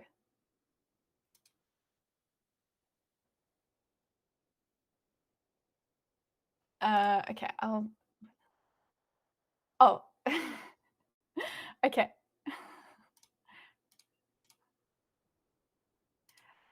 So we are back. So they are still sitting at the board. Or why can I hear myself? Sorry. Okay, they're still sitting at the board.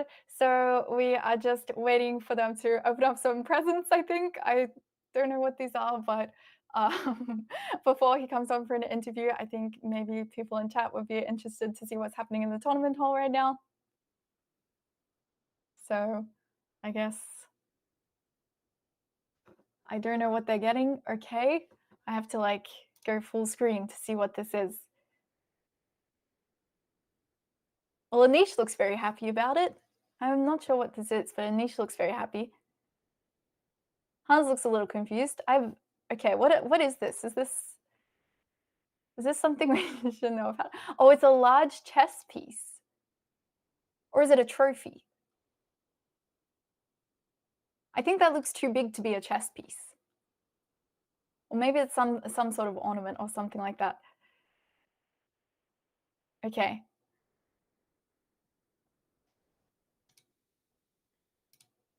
Yeah, that was a big prize fund for this tournament. It was big prize fund. I think it was 50K in total, which is crazy. All right. Now we see some shaking hands. A few people watching. Okay, they're heading out now, maybe? Maybe a replica of the, yeah, it's maybe something to do with where they are, some souvenir or something like that. Okay, everybody's leaving now. So this might mean that Hans will be coming on for the interview soon. All right, now I cannot see anything on the stream. Okay, now I do. All right, I think everyone is heading out, so hopefully we see Hans coming in soon for the interview here. I'm trying to look from all angles, like we see from one side where everyone is going. But yes, I think he's going to join a call soon, and then we will hear him.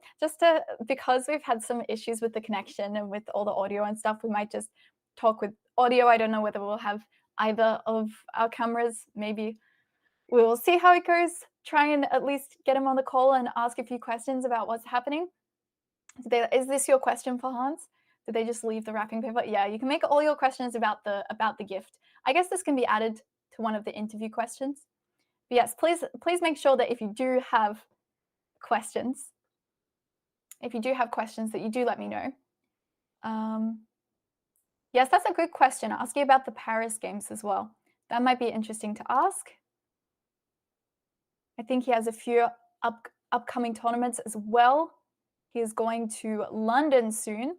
He has an event next week in London, so we might also ask about that and what he is doing for that one. I'm also thinking about asking him why he was playing so quick in this one. What did Hans have for breakfast today? Truly the hard-hitting questions that we're ready to answer. Is there more games? No, that was the final game. So I think they've now headed out, but Hans is still, I can still see Hans up in one of the cameras chatting with someone. I guess that there's probably some people that are wanting to talk to him. And then after that, he will probably be joining us for an interview. Oh, we have some codes for a website, 50% off codes. That's great. Which will be the next opponent of Hans against the world? Oh, that's a good question. Whether he'll make this a series. That could be very interesting. Whether this will be a series, Hans against the world. I mean, maybe he's going to travel everywhere. Okay. Current head-to-head score is on the website, I believe. If you go onto the events page, you'll be able to see it there. So in the rapid, it was 6-6. In the blitz, it was 4.5 to 7.5 in Hans's favor. And then in the classical, it was 6 to 9 in Hans's favor also. So, okay. Ask him what his favorite AFL team is. Yeah, I don't know if he will. I don't know if he'll even know what that is. Other opponents. Okay, okay. So, all right, I guess there are a few other matches coming up soon. All right, so there's a website here. Let's see.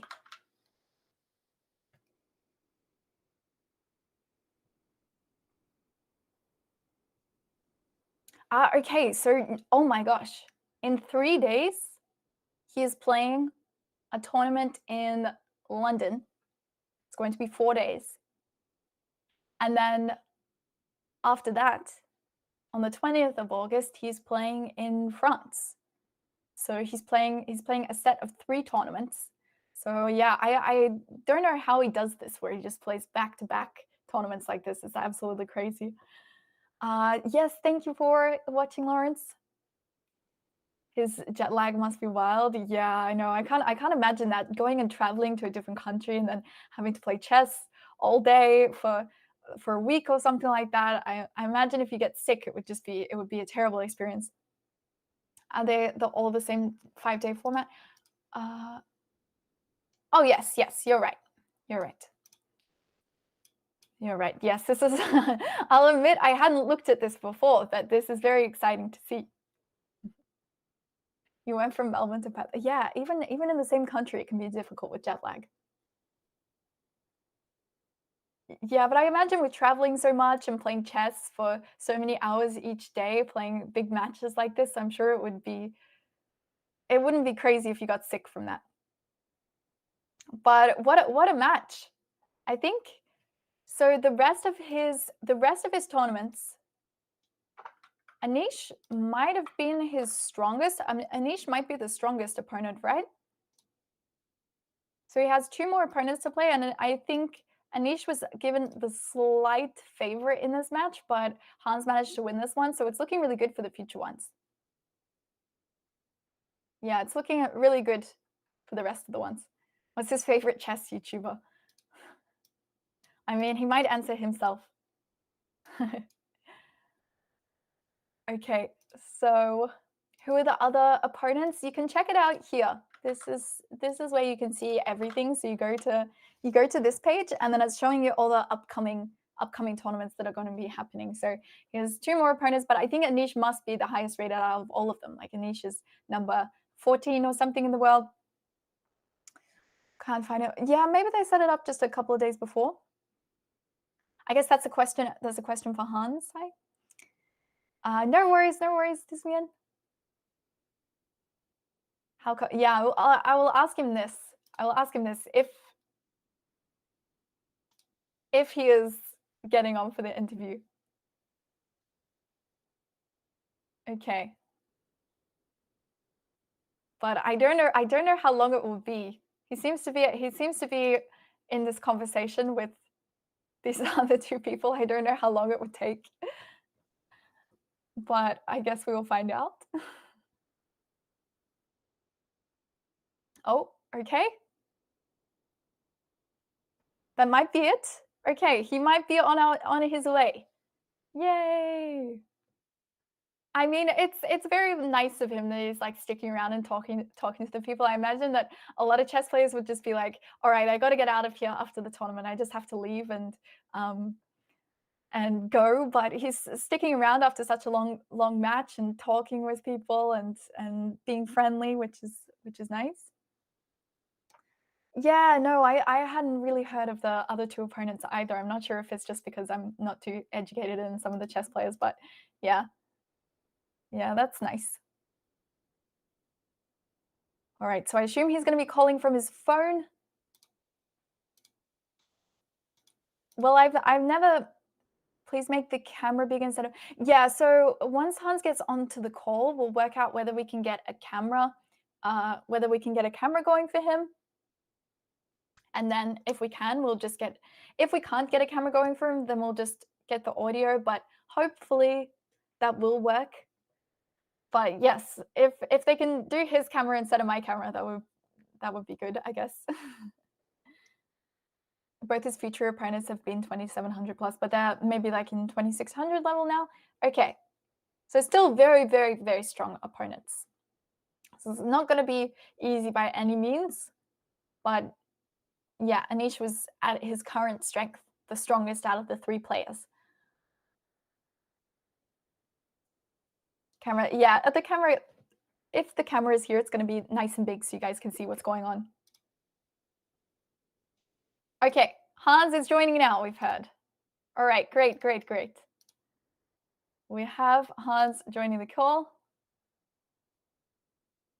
And I will ask him any questions that are coming through. So we have him joining just about now, I think. All right.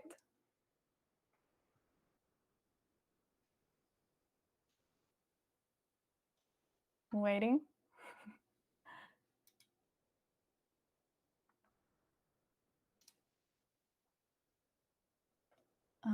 Okay.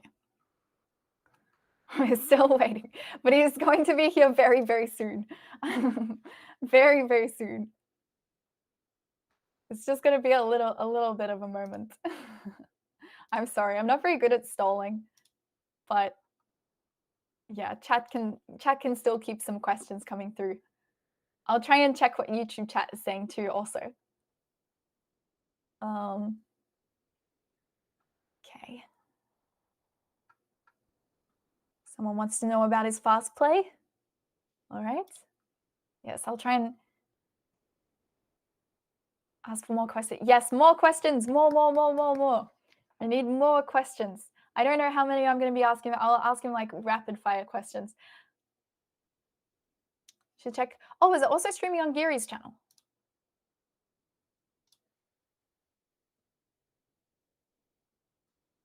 Oh, I haven't been reading that chat. Okay. Okay, let me also look in that one.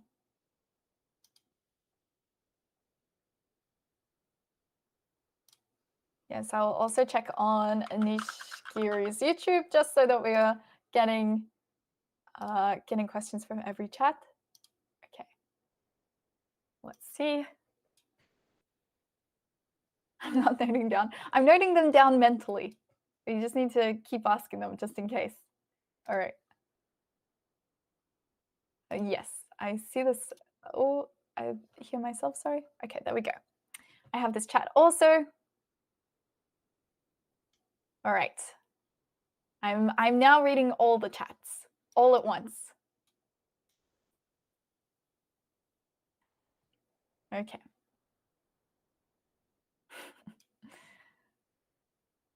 Could we get a niche interview as well? I mean, that would be nice, of course, but I guess that's up to him. We could get both players at once, maybe.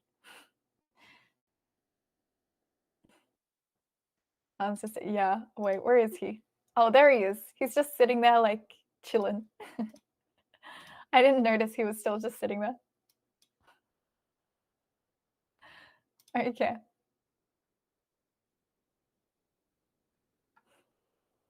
All right. What have we got from Giri's chat? Thank you for all the nice messages. Thank you for all the nice messages in Giri's chat. I'm sorry that I ignored you the entire stream. Okay. We have some questions in there too. Awesome. He's getting interviewed. He needs to get on for our interview. Go, Hans. He's got to get his priorities. Get onto Twitch chat. It's necessary. Yes, I mean, if we can get Hans's camera on instead of mine, then I'll remove mine. If that fixes the connectivity issues or anything like that, but we'll see. Yes, we have lots of people giving questions and noting down questions, so I will do my best to remember them and ask as many as I can.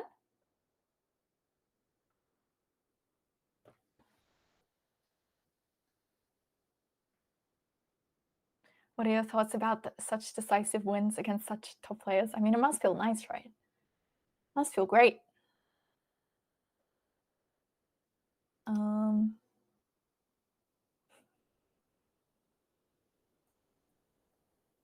Rambo, yes, I am Australian. I'm from Australia. That is why I sound Australian. If his concept, yeah, lots of questions about the Magnus match. Lots of questions about that. We'll definitely ask ask a question about Paris. Of course, there is still a few matches to go until then. He's got the match in London and Paris, and then he is playing against Magnus in Paris also. So I suppose that maybe out of the matches, maybe the Speed Test Championship is the one he would be preparing the least for, because he's probably taking these FIDE rated events a lot more seriously, but we'll see. I'm from Melbourne in Australia.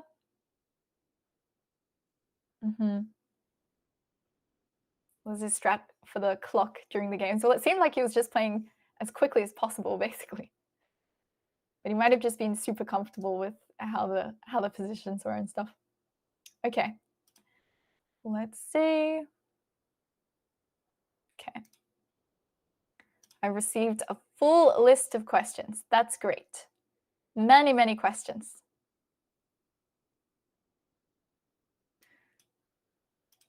All right.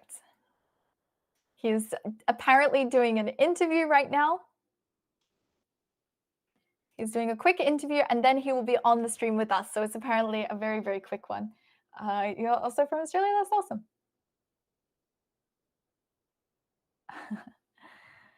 Oh, okay.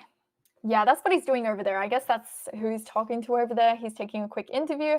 I mean, I'm sure that he's got many, many people that are wanting to get interviews. So we can wait and be patient, of course. Yeah, it's coming very soon.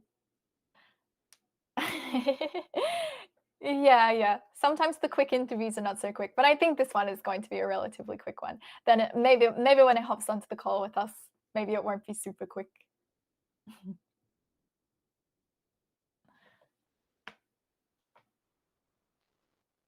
Brings in yeah, true. Brings in a lot of views. Opinion on FIDE, okay.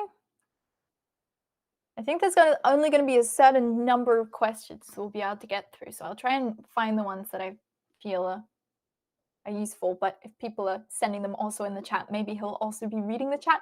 I know last time I interviewed him, sometimes he was reading questions from the chat and then just picking them up from there.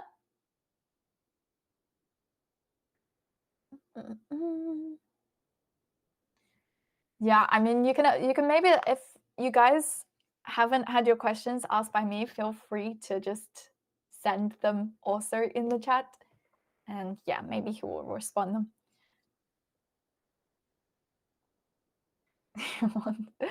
Okay. Yeah. Hannah, what's your elo? I'm not as high rated as the other hosts by a long shot, but I'm doing my best. My FIDE is 1800 and my online rating is like 2200. So yes. I am not the best chess player, but I love chess and I really, really enjoy commentating chess and watching chess. So hopefully I can make up for what I have in not much elo in excitement for chess overall. But yes, I really hope someday that I can improve my rating a lot and then become a better chess player.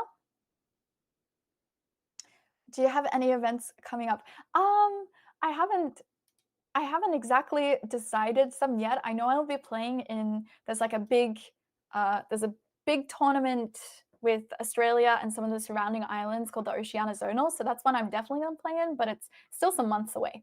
So it's still quite a while away. Okay, I'm getting a message here. I'll see what it is. So yes, I was thinking of also maybe there's a tournament in Singapore at the same time as the World Championship, basically, and I was also thinking of playing in that one too. So yeah, I was thinking of playing that one, and yeah, then also an Oceania Zonal. Oh, Omnilinguist, they did actually ask me to play in that, but it was too late because I'd already organized another tournament at the time. Yeah.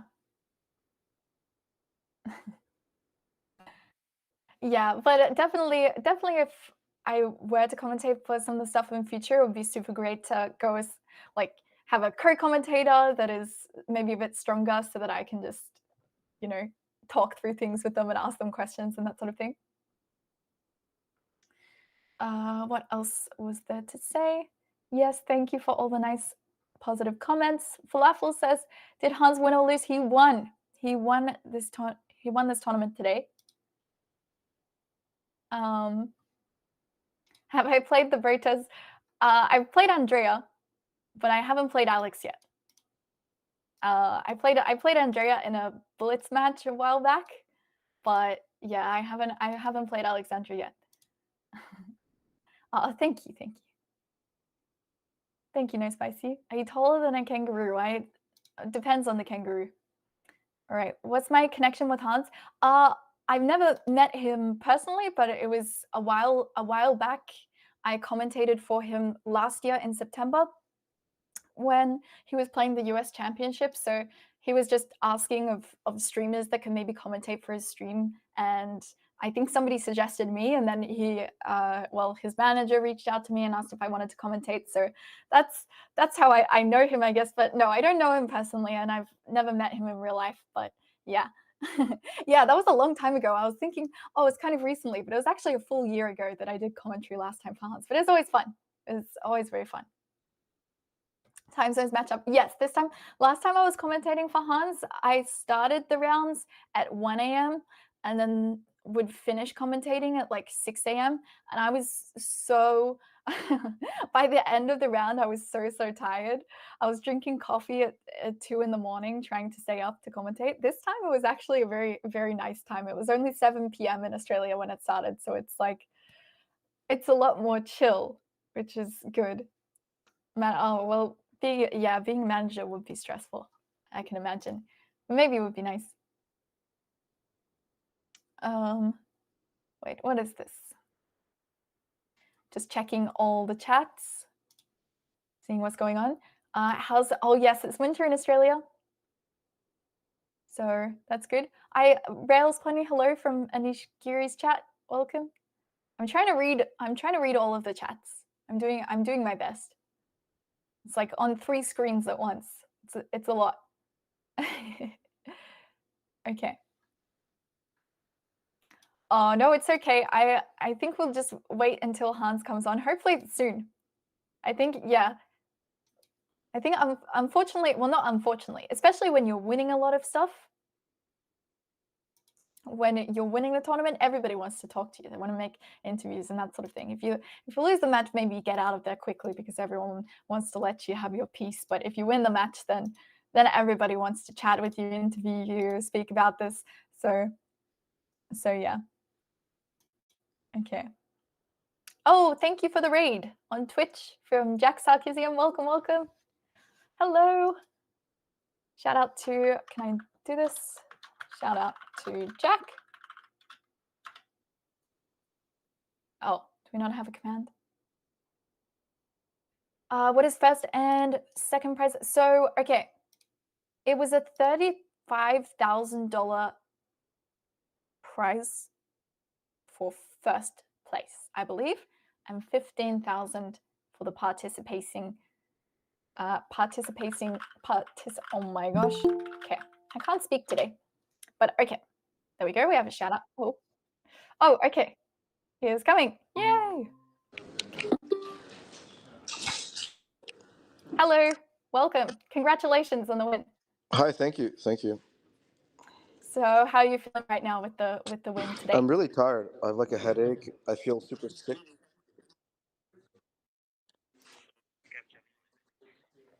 Oh, on the board you have the. Let me know if you can see me. Can you see me now? Okay. Okay. Yeah, I feel very sick. Like I need to see. I have like a terrible headache, so I wanted to finish this as soon as possible. But very happy about winning the match with 3 games to go. Anish is a great player, and very happy to have defeated him over so many games. Yeah, that was really nice. So you've been winning a lot of games recently, winning against MVL. Wesley So, and Yeah. also Anish now. How are you feeling after so many wins against such top players? I feel great.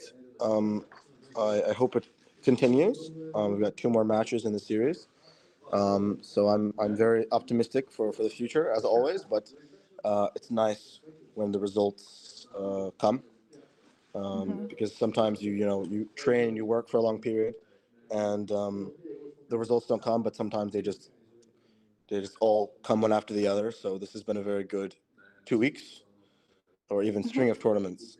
So I'm very very pleased. Yeah, that's super nice. So you said you're feeling a little bit sick after this. How are you feeling about having the London match in just a few days from now? Do you think you're A day to prepared? recover is enough. I'm used to this intense schedule, and I just need a day. Need to go for a little bike ride in London, and I'll be refreshed.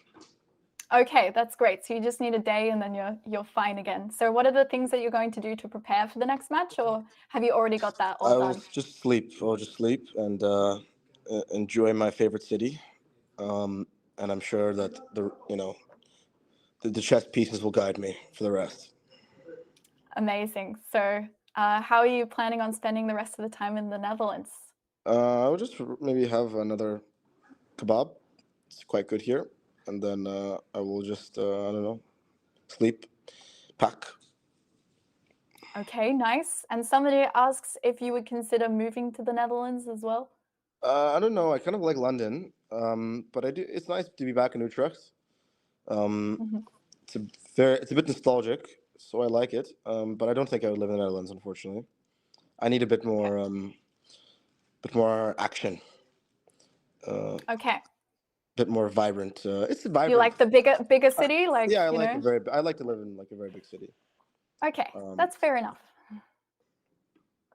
Okay, mhm. so how do you feel like you got all the stamina to play multiple matches in one day, like against Anish and Wesley in same day? How did you work on building up your stamina for that? Well, I don't know. I don't think it's a choice. I think either you play and you win, or you lose. And when things need to be done, I think the energy just is always there. So you have to just. I think if you think you're tired, you're going to be tired. If you Mhm. if you don't think you're tired and you just ignore it, you won't be tired. So I think it's sort of psychological and about perspective. Okay, if only I could do that.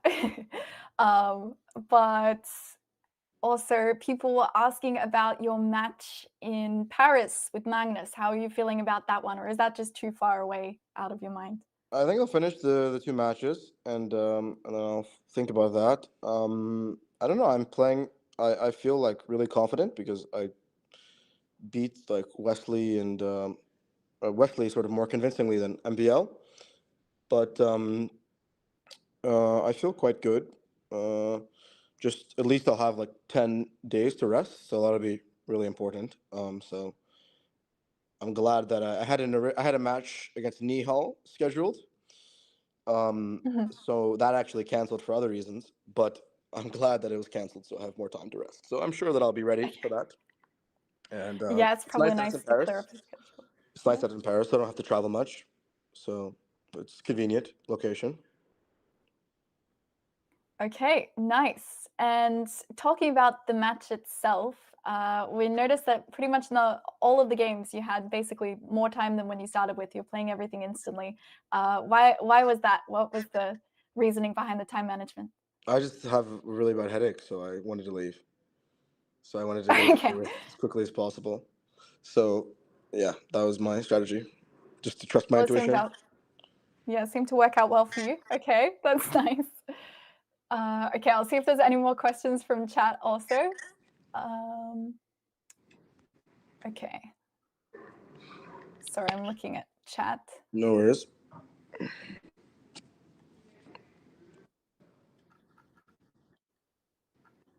They had a lot of questions, but I'm looking through them right now. Someone says, "What's my freestyle swimming record?" So in the 50 free, my time was I think around 28 seconds. It wasn't that bad. We were the state champions 13 years in a row. But I'm better at water polo. I used to play in the Netherlands actually. Okay, nice. How can we support Hans? Sorry? How can we so somebody asked, You how guys can we should go to support you? gmhuns.com, and go to the YouTube and social media channels. But gmhuns.com, you should check it out. There's free content to watch. Okay, great. We'll put that in the chat. Yeah, yeah.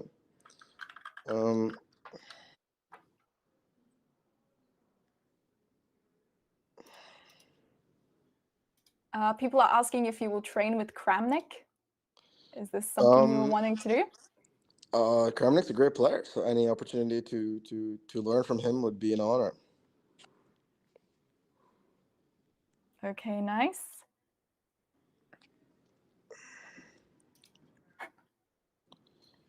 How come London and Paris tickets are free? Well, yeah, the tickets in London, I might make them free. We'll see.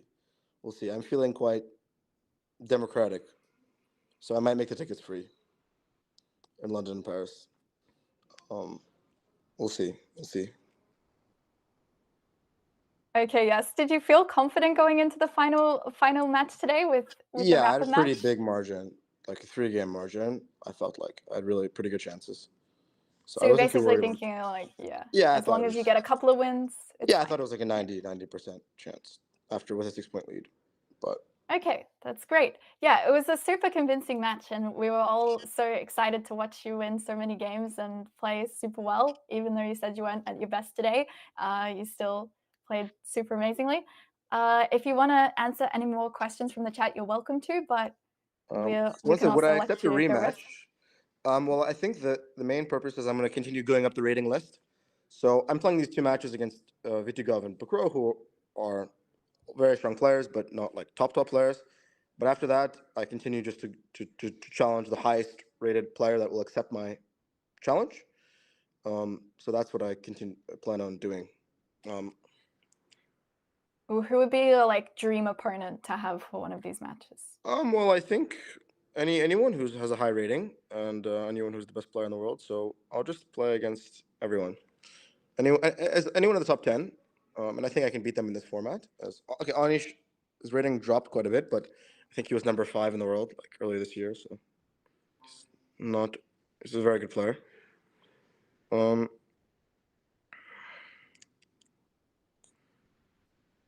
Okay, we'll take one more question. Let's see.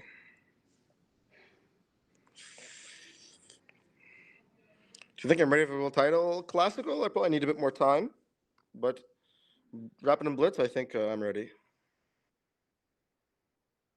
Blitz especially. Okay, nice. Because Rapid is just such a bore fest, but Blitz, I'm ready to be world champion. I think. I just need some to be in good form. Nice. Well, we will let you get some rest if you like, and good luck for the rest of your Someone matches. says, do you like watching the recap? Well, the thing that makes me so sad about when I win is that I don't get to watch Hikaru's recaps because he only makes the videos when I lose, and I enjoy his recaps so much. I like fall asleep listening to them. So I just wish that he would analyze my wins so I could sort of watch his recaps. So I have this sort of dilemma every day whether to win or lose, and I sometimes I had to lose at least one game just so I could have the honor of listening to one of his recaps. So okay, well, thank you for doing commentary, and thank you to the viewers, and I will take some much needed rest, but back in London. And if you guys are in the area, you should come. If you, it's like central London, so it'll be a nice. It's the same venue as the London Chess Classic, actually. So. Okay, well, good luck. Thank you so much. Yes, thank you. Thank you. Pleasure to commentate. Yes. And Okay. have a wonderful day. Sure. Bye. Okay. All right. Well, thank you so much, everybody who has been supporting and watching in the streams. If you don't know me, my name is Hannah, and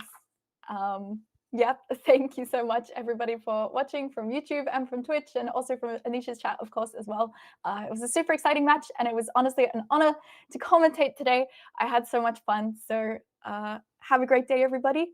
And yes, that is also my channel if you want to check that out. And we'll see you guys for some future commentary, I guess. All right, bye.